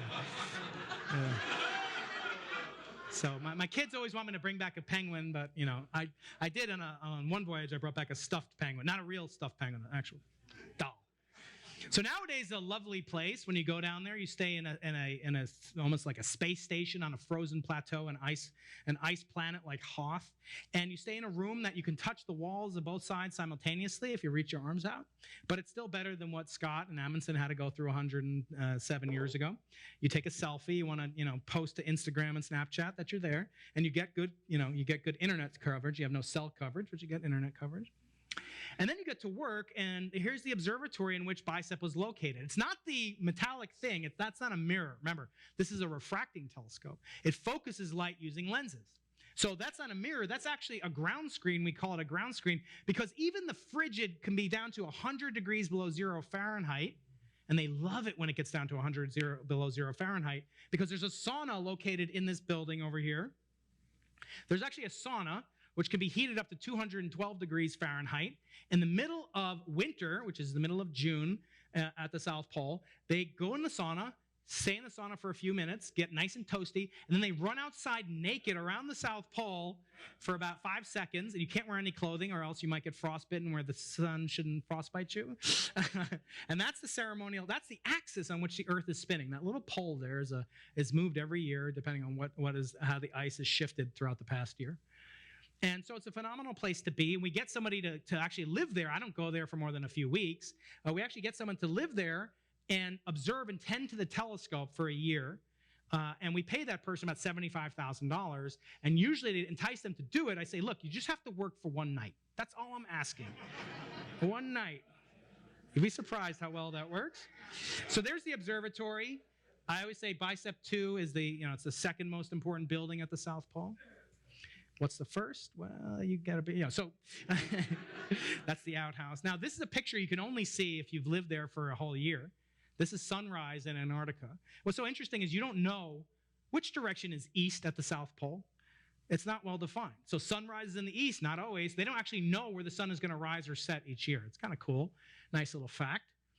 Well, lo and behold, on St. Patrick's Day 2014, Harvard University, we announced the detection of B-mode swirling twisting polarization, which is indicative of the presence of primordial waves of gravity, which themselves are indicative of an early explosive creation of the universe called inflation, which itself is indicative of the multiverse. Again, I'm going to keep saying that's the fifth great debate, the one we're still in the midst of. So we announced it, St. Patrick's Day. It wasn't because we had a lot to drink. We actually announced it, and we got a lot of great fanfare for this image here. This image shows the twisting, curling polarization vectors. So at each one of those lines, it depends on which axis would transmit the most microwave light. Not through polarized sunglasses, but through microwave sunglasses, if you like, the ones built in to the BICEP 2 detector. This is real data. Looks exactly like the ones I showed you before, the data I showed you earlier. So we got a lot of attention. Front page of the newspaper of record, the one that prints all the news that's fit to print. Yes, I'm talking about the San Diego Union Tribune. There I am, gazing heavenward, talking about a trillionth of a trillionth of a trillionth of a second. I like the bottom one, because it sounds like just some guy is watching, and he saw the start of the universe. Awesome. Wow, boom, the Big Bang. And then up here, you see the space ripples on the front page of the New York Times. We were also featured on every television station. I'm sure many of you are old enough to remember. They tried to do live interview from the South Pole. We were long gone by then. So it made a lot of attention. And the most gratifying, the most satisfying thing as a scientist is to see your work featured in the most prestigious of all scientific journals. Of course, that's The Onion. What The Onion produced was a phenomenal headline. They actually convened top theoretical physicists and R&B singers. So there's Smokey Robinson, there's Aretha Franklin, late great, and Michio Kaku, who's a famous theoretical physicist. And underneath, you can't see it says, panelists to discuss whether it's theoretically possible to give you my heart forever. And they talk about B-mode polarization. That's really cool. This actually happened. And it wasn't all to be. So soon after we published our results, we self-published our results without peer review on that March 17th day in 2014. We immediately got great congratulations, but also a great amount of skepticism and critique, which is natural and was expected. And in fact, we tried to preempt a lot of this with our discussion of how we came to reveal the data that we claimed we revealed. Remember, the stakes could not be higher. That day, I counted up, we were claimed in something like 10 different newspapers, instant Nobel Prize, and including some of the world's greatest physicists like Lawrence Krauss, other physicists, saying this was the greatest discovery of all time because it removed the need for a creator to produce the universe. And it meant that the multiverse was correct. The greatest sense. And then I read on another website, a Christian website called the Discovery website. It said, this is proof that God exists. So you couldn't have two more diametrically opposed things. Now, I like my friends that study planetary systems, like we heard, but I don't think they have debates about whether God, thinks about Pluto as a planet or not, okay? They have healthy egos, but I don't think they're as healthy as this. It showed to me the passion that cosmology unravels inside of people and really brings up. And I think it's unique in terms of all the sciences, and that's why I love doing it. But it was not all that it was meant to be. So soon after, we had criticism, and it's characterized here. It says, sure, it's beautiful, these two women cleaning some hotel room. It says, sure, it's beautiful, but I can't help thinking about all the interstellar dust out there. And we had thought about interstellar dust for a long time because interstellar dust is ubiquitous. And thank God it's ubiquitous because we are essentially made of interstellar dust in a way that I'll explain. So when a star of a certain age and a certain mass explodes, it sheds from its exterior all the elements that were made, starting with hydrogen, helium, oxygen, etc., all the way down to iron. When it tries to produce iron, it no longer produces enough thermal energy to prevent gravitational collapse that's trying to turn it into either a white dwarf, a neutron star, or perhaps, if it's massive enough, a black hole. When that happens, the star is called a core collapse supernova, explodes, rebounds, and spews the material that it's made of out into the surrounding system in the galaxy. So this must have happened in our galaxy, we believe, about 5 or 6 billion years ago, producing the matter through this process that I'm going to show here. So a star explodes, it tries to make iron, it explodes, it sprays out all that material into the interstellar medium. Some of it's hydrogen, and that hydrogen can then combine together and fuse and make helium. Helium, of course, was discovered not on Earth. First element not discovered on Earth, it was discovered on the sun. How do you go to the sun and do an experiment? They went at night. And by doing that, now they didn't actually go there, but they measured that there was something that looked like a heavy form of hydrogen, and that heavy form of hydrogen got the name Helios, helium, after the Greek god of the sun. So after everything congeals, you can ignite a new star, but you can also form planets. So what should the planets be made of? What should they have at their centers? Well, they might have rocky or solid cores made of iron. What is iron? If you've ever done an experiment, like the lecturer for whom this night is named after, Joseph Henry, what did he put inside of his inductance coil? He put a chunk of iron. That iron was once inside of a supernova that exploded. And you can get pieces of iron, and in fact, I'm going to give Larry a piece of iron in memory of being in honor of being the president on this 88th night, honoring the first president. And I brought with it a meteorite here, and what do you know about iron? It's magnetic. So I've got a magnet from the back of my badge, and you can suck it up. There you go. So this is space dust. It's just a giant form of it, but there's a huge distribution of space dust. Some is as small as molecules. Some is as big as a millimeter. Some is as big as a chunk, like the one that's in the Hayden Planetarium or the Smithsonian Natural History Museum here in Washington. So some of these chunks are quite big. Some are small. Some went into the Earth's core. Some go into the crust. eventually made its way into meat, made its way into something your mother ate, made its way into your bloodstream in the form of a hemoglobin molecule, which has iron within it. So we literally have remnants of a star, as Carl Sagan said, we are star stuff, flowing through our veins, the same stuff. So I'm not altogether upset about dust, because without it we wouldn't be here, but it caused a certain amount of consternation in our group. Because later it was found that what we had seen was not the birth pangs of the Big Bang, but we were confused, we were fooled, just like Hubble, Hoyle, Herschel, and Galileo, deceived by a dusty delusion, and saw basically what we and the whole world wanted to see. And we have made corrections to our approach, both the BICEP team, which I'm still a part of, and the new team that I'm going to describe in a few minutes, searching for and building upon the lessons learned from BICEP. So now we know that the universe is not this pristine, easily glimpsed depiction cartoon shown here, but instead is pretty darn smoggy, like Los Angeles on a typical afternoon. So along with our B modes being blown away in the dust, so did my Nobel Prize. I describe the kind of bittersweet feeling of being asked to nominate the person who should win the Nobel Prize the same year I arguably could have won it, but didn't. But so we learn from our mistakes, and that's the most important thing. If you don't learn from your mistakes, you have basically learned nothing. And so from us and the BICEP team and the new team that I'm going to talk about now, called the Simons Observatory, we're building on this fun. We didn't make a blunder. We didn't leave the lens cap on or say we detected something traveling faster than the speed of light or saw some aliens or whatever. We made a very, very exquisitely precise measurement of something that had never been measured before, and the way that we interpret it was wrong, and we had to retract that claim of interpretation. But the prize is still out there, and the real prize, which is the understanding of nature and its earliest secrets. So I'm the leader of this great team called the Simons Observatory, which is named after these men and women here, Jim and Marilyn Simons, and Mark Heising and Elizabeth Simons. And these two foundations have given us a quite generous amount of funding to construct an observatory in the Atacama Desert. Not at the South Pole, in the Atacama Desert. And one of the things that I least like about the Nobel Prize, you'll see from reading my book, is that it can only go to 3 people at most. And I say, I can't think of a single person on here, maybe me, that's not essential to the experiment that we're building. And so to give it to any one of us, should we prove successful, and that's always dangerous. What are you trying to see? What do you hope you see? Those are dangerous words when a scientist says that. So how does it work? It's actually the 40th anniversary of the most important invention for us parents, the dustbuster. Okay, it's 40 years old this year. And that's what we're doing. To get rid of the dust, we're building an enormous spacecraft to go out into the cosmos and suck up the dust and then take the dust. No, we're not doing that. That would be crazy. The only way we can get rid of dust is measure it with as many different microwave frequencies as possible.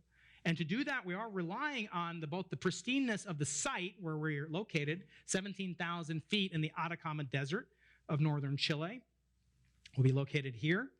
But also to measure different frequencies of the microwave sky, both looking for the effects of dust and dust alone, and then removing it from the combination of all the signals that we see. And hopefully what's left over will be dust-free for the first time. And that will then reveal this impressive list of scientific findings that we hope to see that are consistent with inflation, but don't prove inflation. And again, this could be not any higher in terms of our stakes. So we're observing over the next, starting in 2021, and I want to talk to you about the technology and what we're going to learn along the way, not only about the earliest moments in the universe potentially, but also everything that's happened along the way since the Big Bang to given photons that we see. And they interact with light and matter, and they get imprinted upon them the characteristic signature of their journeys. It's quite poetic. And so we're visualizing that in this little image here that shows both the microwaves from dust and the microwaves from the earliest moments in the universe, potentially. The way that we're approaching it technologically couldn't be bigger in terms of big science. BICEP was small, Galilean telescope sized. We're also building Galileo-like refracting telescopes, but we're also building an enormous telescope, a 6-meter diameter telescope that I'm going to show you next. So these are 3 small Galilean refracting telescopes. They're going to be combined with an enormous telescope, which is shown here, 6-meter diameter mirrors of a special design I can get into if people are interested. We're going to observe not at 1 frequency as BICEP did, but at 6 frequencies simultaneously in order to remove dust and also measure the cosmic microwave background, B-mode polarization. Here's where we're going to be located. There are neighboring experiments. Here's what the site is going to look like. And this is a huge endeavor. It's on all 7 continents at one time or another. We have scientists working on this project. Here's the big telescope. Light comes in from above, reflects off what's called the primary mirror to a secondary mirror, and then into a receiver, a cryogenic receiver, which is cooled down to 0.1 degree above absolute zero. It's big enough that you can use it for timeout for your bad grad students. So you can put your students in there. It's more than 2.5 meters across and more than the same high. And as I said, it has to be cooled down. This is an actual picture of the receiver being assembled outside of Boston.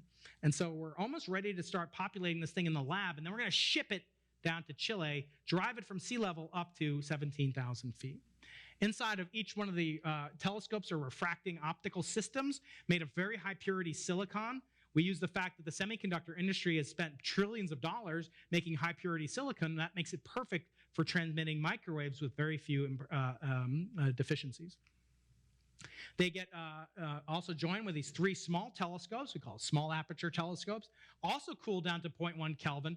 These telescopes look primarily for the signatures of this inflationary B-mode primordial fluctuation that is theorized to exist. And here's one of the first ones that we're deploying to our lab in San Diego, and a similar one in Princeton in the next week. So this is really exciting unfolding right now, and really building on this titanic accomplishments of BICEP and that team's heroic work.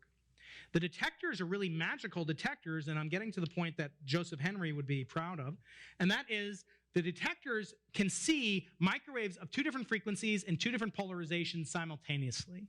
And that makes them ideal for removing cosmic foregrounds like dust and also seeing the CMB. They have these fractal antennas, which I can discuss offline. We mount them in these detectors packages. We cool them down to 0.1 Kelvin. We observe for 5 years with this device. And then at the end of it, we're going to know much more about the properties of everything that happened in the universe's history since perhaps the first moments of its existence. So where would Joseph Henry come in here? Well, he comes in here. We have these inductors that you see there, and they're used in these very magical devices made of superconducting electronics. These are pieces of material called niobium and niobium titanium, which when cooled below their transition temperature, their critical temperature, superconduct and act as perfect conductors, which means they can be perfect inductors, which means that they can transduce and convert, transform small voltages, make them into bigger voltages, or transform current into voltage as well. And he would be astonished to know we're doing this at a fraction of a Kelvin. It's just mind-bending how much the technology has improved. Here's the timeline. I'm going to finish up in a couple of minutes and leave time for thunderous applause and many questions. Here's what we're going to observe on the sky. If you could see microwaves, this is what you'd see. What I find so interesting, and we're going to target different regions and look at the data and cross-correlate it in many different ways. What tickles me is that 1,000 years before us, there were astronomers working in this region. They were called Incas. The Incan people were very adept and knowledgeable about the night sky. And what's so fascinating to me about the Incas, they didn't care so much about the constellations that we care about. They cared about these dust globules, these Bach globules that exist in the Milky Way galaxy. Unfortunately, we can't see from the northern hemisphere. But if you go to the southern hemisphere, if you go to Chile, if you go to Peru, where the Incas were prevalent, you will see these dusty constellations. So if you were an Inca living in 1200 AD, you would see a constellation that looked like this. And you'd ask somebody at a local bar, what's your sign? They'd say, I'm an umbilicus. What are you? Oh, I'm a bird. And that's how they noted what things are. Now, this is just dust clouds in the Milky Way galaxy. It's kind of poetic. We're also looking for dust for very different reasons that perhaps they would not recognize nowadays. So I like to conclude these talks by saying, I'm not, the most biblical person in the world, but if you remember your Bible studies, and I don't care if you believe in the Bible or not, but if you look in your Bible, it says Adam means dust in Hebrew. It means he was created from the earth, remember? And then at the end, what does it say? Ashes to ashes, dust to dust. That means your whole life will culminate, eventually you'll dissolve and become part of the earth. So for me, it's very poetic. Your life is lived between these 2 punctuation marks that are both dust. And our job as human beings is to make the most of that brief window between 2 periods of dust. And I think it's very poetic, and I've come to love dust probably much as Carl Sagan, who took this image with the Voyager 1 spacecraft called the pale blue dot. He talked about the dust moat that is the earth on which every saint and sinner, every person you've ever heard of, and you, if you were alive when this selfie was taken in 1990, you were in this image. I see myself over there. And you're just a dust. You're just a dust, or just a dust grain floating in space. So I want to leave you with that. And as I said, we are stardust, we are golden, and we can't get back to the garden unless we know more about dust. These are how the elements in your body were traced back to certain aspects of a supernova or star in our galaxy. And I want to conclude this discussion of the beginning of all things with a quote from that great astronomer, Winston Churchill, who said, "This is not the end. It is not even the beginning of the end, but it is the end, perhaps, of the beginning." So thank you very much.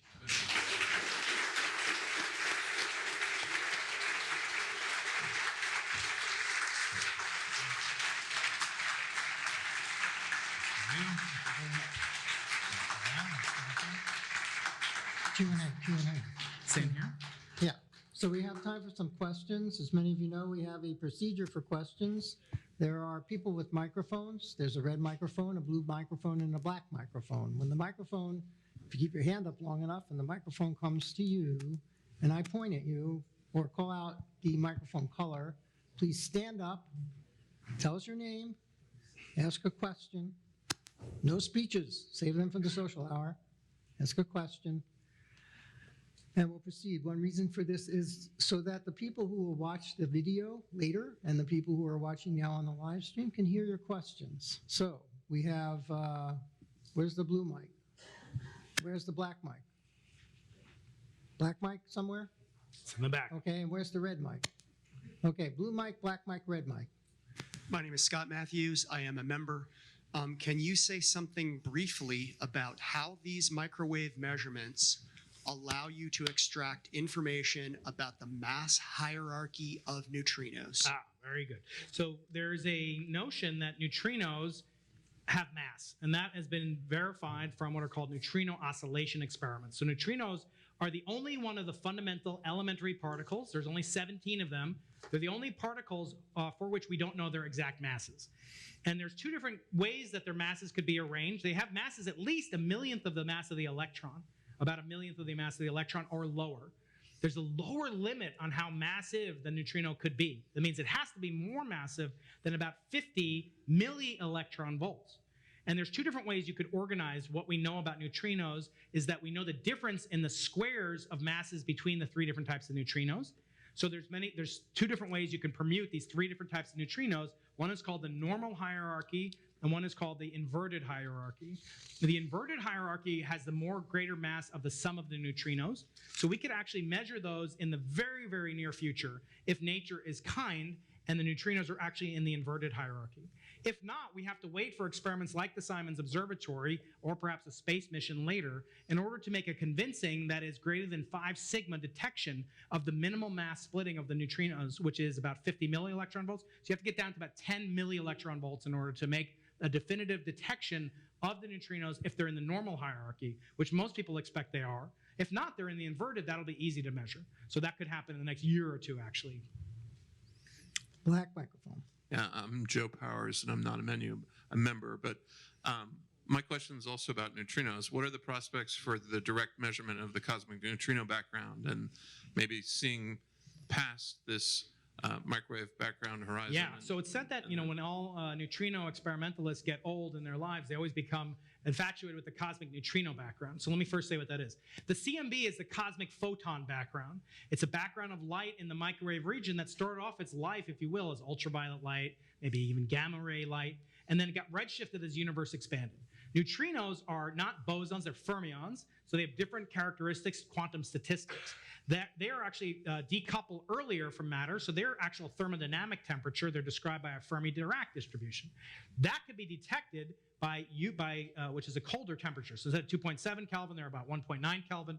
Their density is comparable to the number of photons there are in the universe, but they interact something like 10 to the 40th power, 10 to the 40th times less strongly than do photons or electrons with one another. So they're incredibly difficult to detect.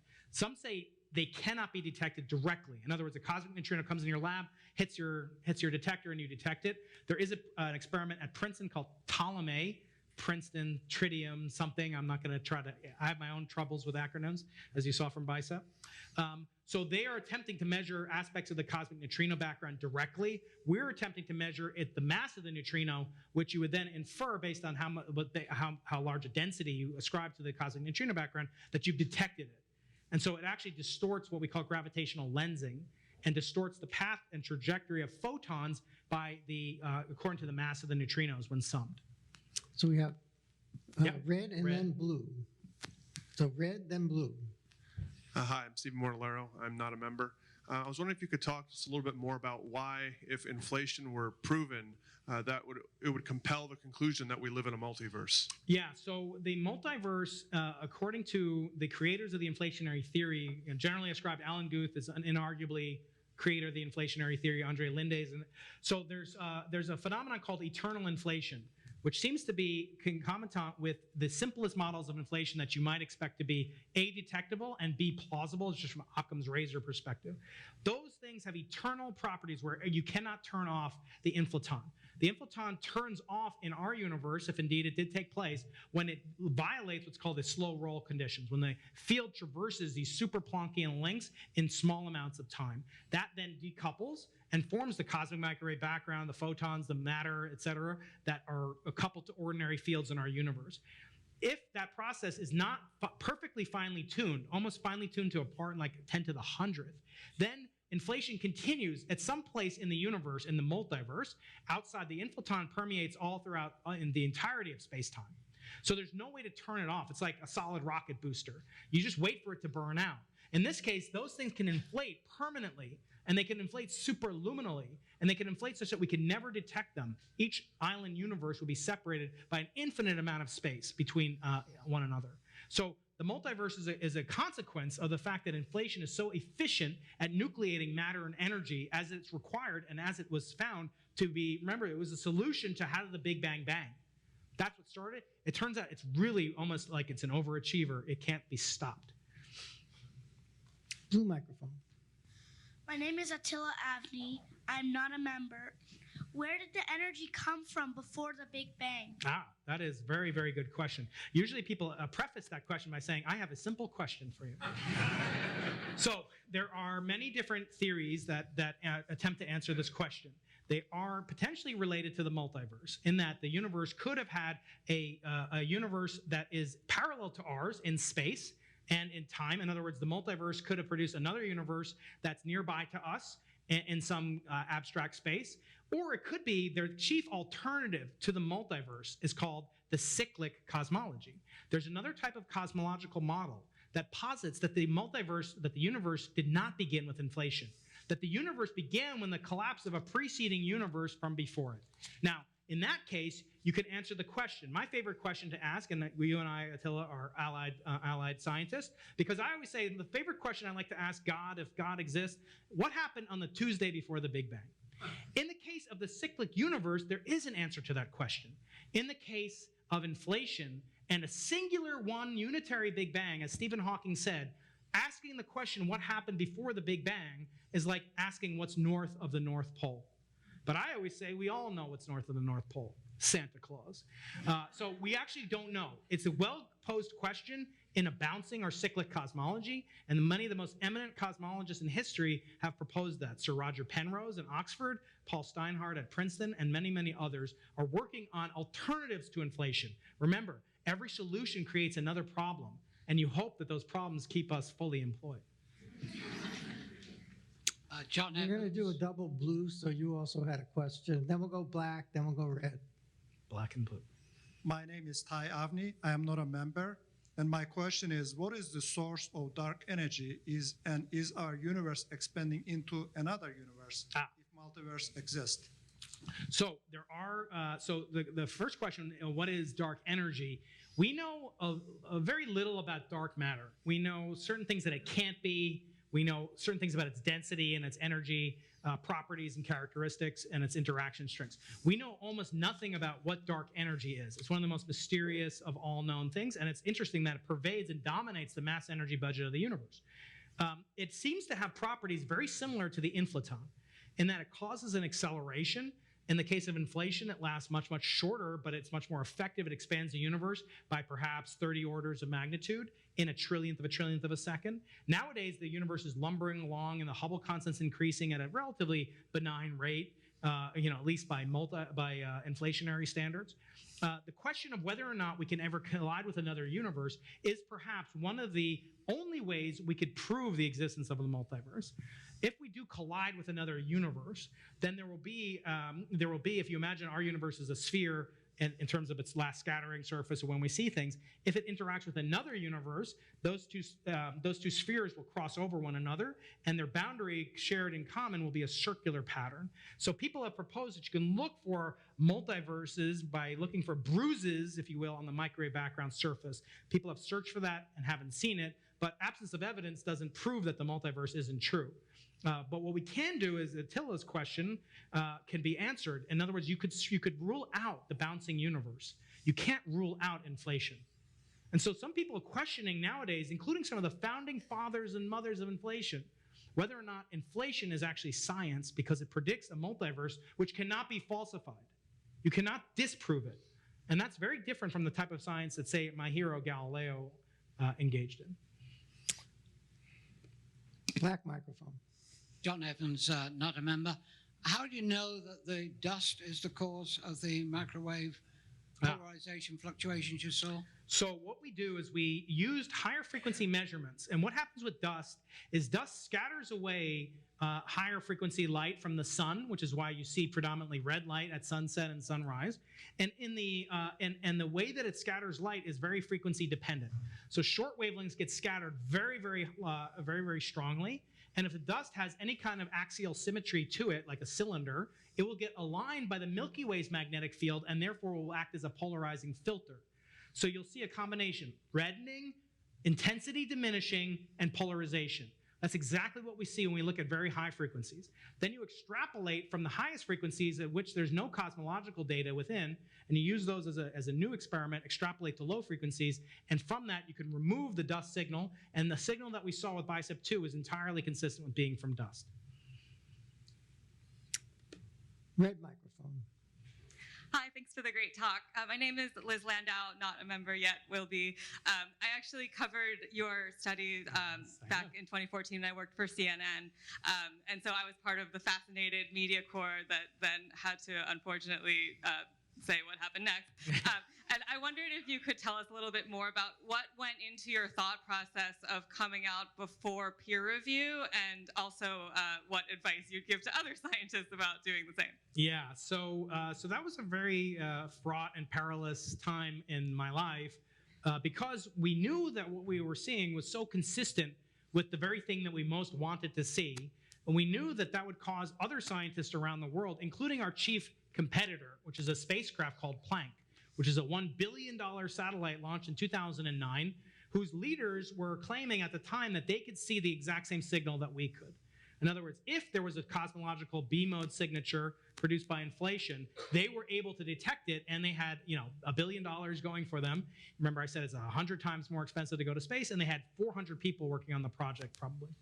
And we started to ask them, would you share your data with us so that we can confirm or refute the hypothesis that what we're seeing is or is not dust? We actually thought it was dust for a long, long time. And they said they wouldn't. And so many of us, I'll just say me, because I don't want to speak for any of the other, I thought that meant that they were holding the ace of spades, that they knew that they were going to detect it. Of course, they're not going to share us with the data. So I was subject to confirmation bias, ironically, by my competitors, thinking that they were sitting on and refusing to share data with us so that they could scoop us. And that's exactly what happened with Penzias and Wilson. They scooped this team at Princeton, which actually was looking for the signal from the Big Bang, arguably. And so this was rich in our field of people very competitively seeking the signal, in part. In my case only, I can only speak for myself, I wanted to win the Nobel Prize, right? So this was something that motivated us. Nowadays, I feel much, much differently about it. I feel like it has some really negative consequences for science. So I would say that, at least in my case, it was motivated by the desire to get there first and beat the competition. And we knew that nobody else is going to repeat our experiments. No one's repeated our experiments since, except we worked with the Planck team in 2015, a year later, to rule out our own hypothesis. So we did the thing that the best scientists should do. You should even work with your competitors, your enemies in a certain sense, in order to get down and reveal what's true. Now, do I wish that we had not claimed the original claim in the beginning? Of course. But I think, that's the way that things happen in science. You do learn from these types of things. I always think it's interesting because we always have these front page headlines, CNN and New York Times. You never see like retraction of the discovery, on the front page of the New York. Maybe they should save some media budget for that. But actually, I think the best thing we should do, Liz, to be honest with you, so my brother's a lawyer. Maybe he's watching out there in TV land, YouTube land. And he had to take ethics classes as a lawyer. My best friend's a doctor. He had to take classes in medical ethics. Why don't we teach scientific ethics? Why don't we teach what happens when you're an assistant professor and you really want to get tenure at some really prestigious school and you have this phenomenal result that could be or could. How do you handle situations like that? There are precious few books and precious few tutorials and manuals how to actually act ethically as a scientist. Doesn't mean we're not ethical. It just means that we should adopt these best practices that have worked literally for hundreds of years in other fields. We have a lot to learn from these other fields.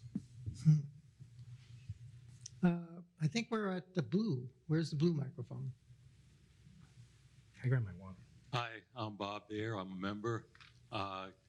Could you say something about how your program relates to the LISA satellite program? Yeah, so LISA is a proposed satellite which can best be described as an extension of LIGO to space, and that would separate the LIGO detectors by millions of kilometers instead of by 1,000 kilometers across the United States, and would be far more sensitive because it would be isolated from seismic variations of the Earth.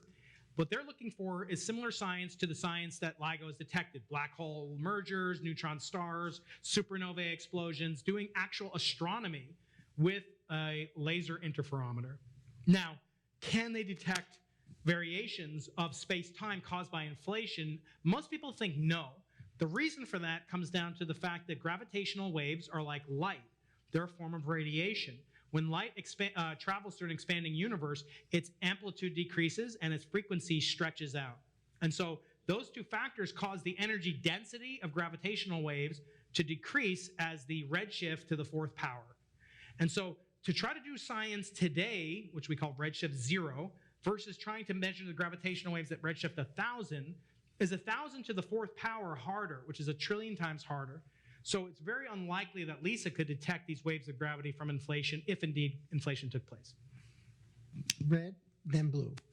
Hello, this is Ram, not a member. Thanks for the great lecture. My question is if gravitational waves can be used to detect accurately detect the age of the universe. If that's possible, is there gravitational waves from a different frequency that's beyond the Big Bang that we can tell there is an existence of another source before the Big Bang? Or do we have instrumentation that is sensitive enough to detect one before the Big Bang? Well, that would depend on the existence of a universe before the Big Bang, which, as I said, Hawking said is impossible. Time itself began. Now, what we see is only what has had enough time to travel to the detectors and telescopes today over the 13.799 billion year history of the universe, of our observable universe. Now, what we're trying to do with the B-mode polarization BICEP and Simons Observatory is akin to, let's say I stand behind this screen and I snap my fingers. You can't see me snapping my fingers, but you can hear it. You're using a different type of radiation, if you will, to detect an event, an explosive event, like snapping my fingers. And what we're doing is using the CMB as like this screen, as like almost like an amplifier. So we can only go back to the existence of things snapping or the existence of the bang itself with this type of technique. There are people, Sir Roger Penrose and others, and Hawking himself at some level apparently, who believe that there are traces of what he used to call eons or existing universes before ours that would leave observable traces both in the form of black holes, which he called Hawking points, Penrose calls Hawking points, or some other phenomena related to B-modes but not gravitational waves. So we think gravitational waves are a crisp, clean detection mechanism for the theory of inflationary produced perturbations. You don't have to stand up. Thank you. Carl Merrill, I'm a member. There's another individual who started an idea of multiverses who actually grew up in this area, Hugh Everett III. Yes. With his probability theories concerning quantum mechanics. So could you comment on that and any linkage between that and the multiverse? Yeah, so Everettian quantum mechanics. The question about Hugh Everett, who postulated what's called many worlds. formulation of quantum mechanics, which was a resolution to the measurement problem, and avoiding collapse of a wave function, so that every moment in time, you can decide, and your wave function that describes you can bifurcate into the number of potential choices that you may have. So I might want to give Larry a big hug, but in some universe, I would do that. I would give him a big hug. Another universe, punch him. Right? No, I'm not going to do that. He's a lovely man. He's a lawyer, right? You got to be careful. So that's a quantum mechanical theory of the multiverse. There are some scientists, Max Tegmark at MIT, classifies the different levels of the multiverse, and he has 4 of them. And at the highest level, the 4th level, everything can be decomposed, and it's sort of reductionist. He's saying every single thing, you are made of quantum mechanical particles. You only need 3 different quantum mechanical particles to make you up, for electron and 3 different types of quarks. Well, if you can reduce quarks to their only properties are only mathematical, spin, mass, charge, things like that. So everything can be reduced mathematical numbers, and then that is another form of a multiverse. So yes, it is a multiverse in a certain sense. It's certainly not a multiverse in the cosmic sense that we can access, and perhaps, as Attila asked about, can you access them by seeing collisions with other universes? That would maybe not be helpful. But there are quantum entanglement measurements where people are actively pursuing this very question. I think we'll do 3 more questions. We've got a red back there, and then a blue up here, and then a black over there. Or let's do it red, blue. Let's red, black, blue. Will Angel, not yet a member. If you weren't working on B-mode polarization, the cosmic background radiation at the Simon Observatory, what would you be working on? What are you excited about?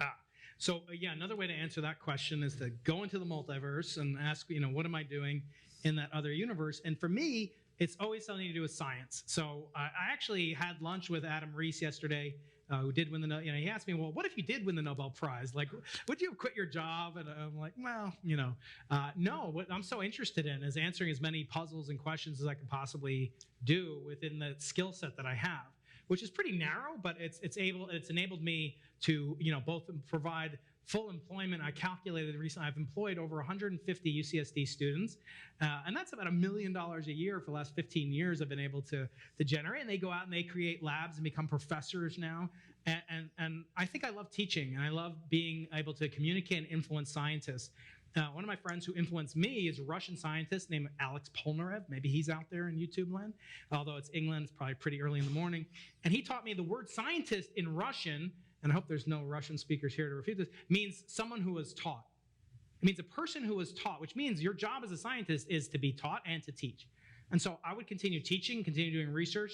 I would be, more than happy to do this type of astronomy, for the rest of my life. So I'm very excited to be able to continue doing it now at the cutting edge. Black microphone. Yeah, that's Yes. black microphone. I'm Jim Griffin, and I'm a member. Do I have this thing on? Yeah, I can hear you. I can Okay. repeat it. I guess I'm very interested in your wonderful history of this scientific development, and I have to say, totally admiring of your approach to it, your management of it. It reminds me of a story that I heard maybe 20 or 30 years ago. Question. About the North Let him, Pole. he's praising me. Let him keep going. No, ask a question. About the North Pole. Yes. And the discovery of the North Pole, which said when the National Geographic revealed the logs that the first guy did not get to the North Pole. Yes. And then our Admiral Byrd, who flew over it, didn't get there. And that the North Pole was first traversed perhaps by somebody in a snowmobile from a submarine. Yes. And I wonder if you have any comments on that as a reflection of scientific development. I've heard that. The thing that it recalls to me is 2 things. Well, one, a couple of years ago, the Russians, I almost said the Soviets, sorry, Putin, don't come after me. The Russians sent a submarine to the ocean. So the North Pole, you should know if you don't, the North Pole is not on a continent. There's no continent like Antarctica. You go to Antarctica, you drill down through 9,500 feet of ice, you hit rock. And that rock is a continental shelf of Antarctica. You go down over to the North Pole in the winter, drill through the ice, you hit ocean, the Arctic Ocean. And so there is no land there, except the Russians said, let's go underneath and plant a flag at the bottom of the ocean where the North Geographic Pole is. And the reason they did that is because they believe if there are any mineral rights there, as they thought originally in Antarctica, there are mineral rights, but you're not allowed to use them. So now they have dominion over it, just as the US has dominion over the South Pole, except nobody treats the Russians in this case very seriously. But the South Pole, if we were to leave BICEP and the other 3 or 4 experiments behind, another country could legally, by the rights of maritime laws of the United Nations, could claim ownership of the South Pole. We own the South Pole. It's a point, so it's not that great. But no, we own it at the U.S., one of the 3 U.S. bases. So the funny thing to me is that when Amundsen beat Scott's team there, the first thing Scott did is anything that like a grade grubbing, freshman of mine would do. He tried to prove him wrong. He was off by 10 feet. We were really the first ones to get there, and they made very accurate measurements, and they showed that he was actually correct at the South Pole for the first time. So Amundsen did get it there, inarguably, and Scott ended up dying 3 months later, unfortunately. Last question. Robert Thompson, I am a member. My question is, what went wrong with the BICEP analysis procedure that you failed to account for the dusty foreground? So I wouldn't say in the sense that, as I say in the book, it really wasn't a blunder. There were blunders made in science. There was a claim of faster than light traveling neutrinos by the OPERA experiment. That was traced to like a faulty coax cable that someone didn't put. But this wasn't that. We had data that no one had ever seen before. We measured, as I said, the Earth's temperature in Kelvin is about 300 degrees Kelvin. The signals that BICEP saw from dust that we originally thought were from these B modes from inflation, these B modes were at the level of tens of nanokelvin. So we're measuring things at like a part in a billion from a place where the South Pole, as cold as it is overwhelmingly blowtorch bright. And we were able to measure this fantastically small signal. Where we went wrong is we only had one frequency. And our original plan was to detect something, and then if we detected it, we'd have time and go back and follow up at multiple frequencies, which is exactly what we're doing now. But the problem was back then, we knew Planck was hot on the tail. And actually, it turned out Planck never released the results on this data. They never detected it. They never were competition. Maybe they were posturing. Who knows? But we didn't know that at the time. The fog of war was very thick amongst us. And we were afraid we were engaged in this battle of survival, in my case, to win a Nobel Prize and be there first and to get this title of detecting the earliest evidence for the formation of the universe. So the stakes are really high, and it made me, I'll just say, overlook the fact, even though I was concerned about dust, we all were, that we had enough data to go forward. And I described the thought process behind that a lot more in detail in the book. Well, thank you very much. Thank you, Larry. What's that?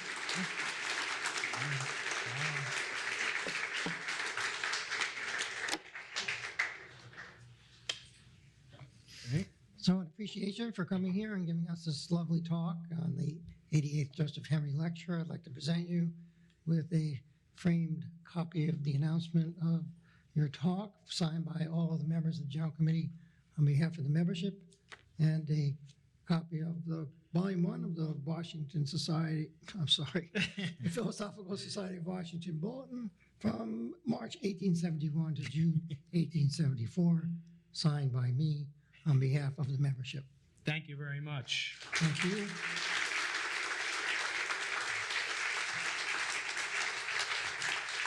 And before we go, just a few closing announcements. First of all, PSW, as you know, depends on members and sponsors. If you're not a member back there, hello, asking a question at every meeting, please join. If you are a member and have not paid your dues, please pay your dues. And if you have paid your dues, please consider an additional donation, sponsoring a lecture or a lecture series, and perhaps volunteering to help carry out the Society's activities. We're particularly interested right now in people who maybe have writing experience and people who are able to do video, or at least help us with our video efforts. It's easy enough to join. Go to the home page, click on the join button. This will behave, it's not behaving. It brings up the membership page. If you click on this link here, well, the one in the middle, there you go. It brings up the application for membership form, and you can just fill out the form and submit it.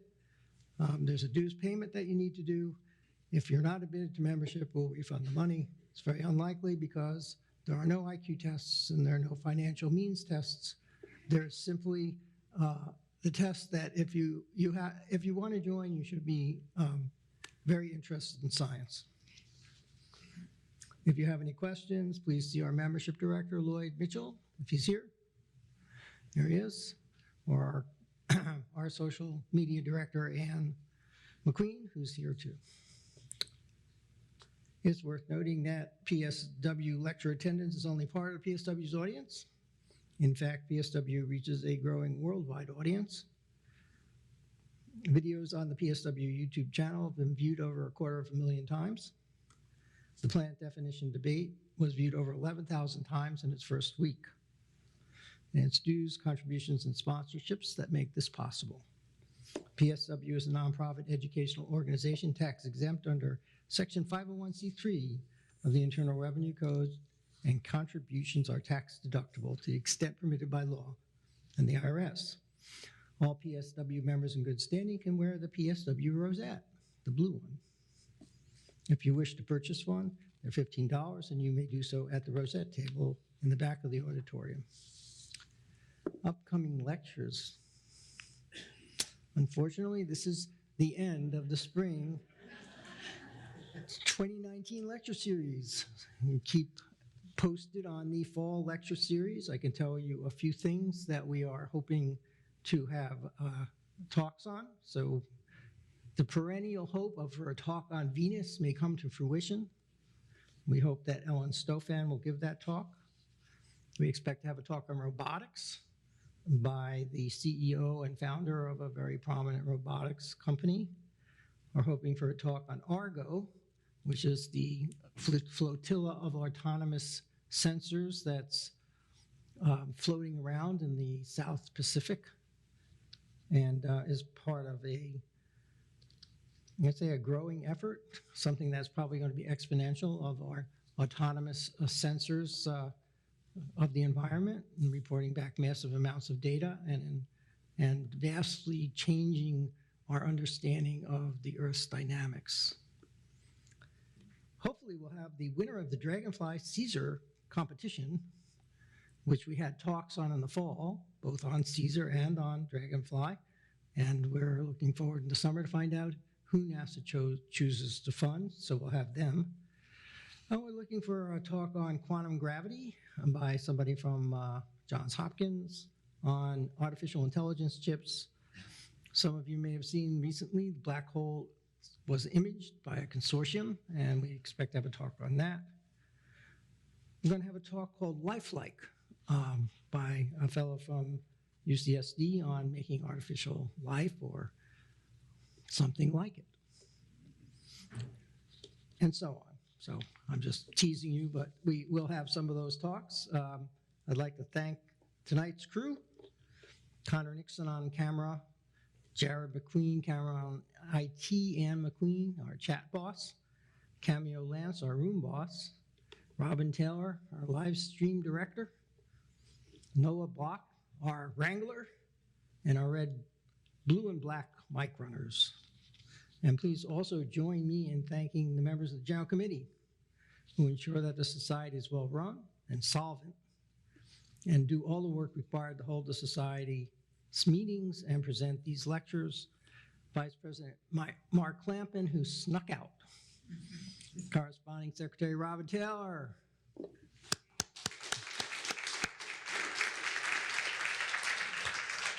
Recording Secretary James Seelan, who Treasurer Brett Magaram, Member at Large Connor Nixon, Web and IT Director Jared McQueen on camera number 1, Social Media Director Ann McQueen, Membership Director Lloyd Mitchell, and President and Program Director, I don't know who that guy is.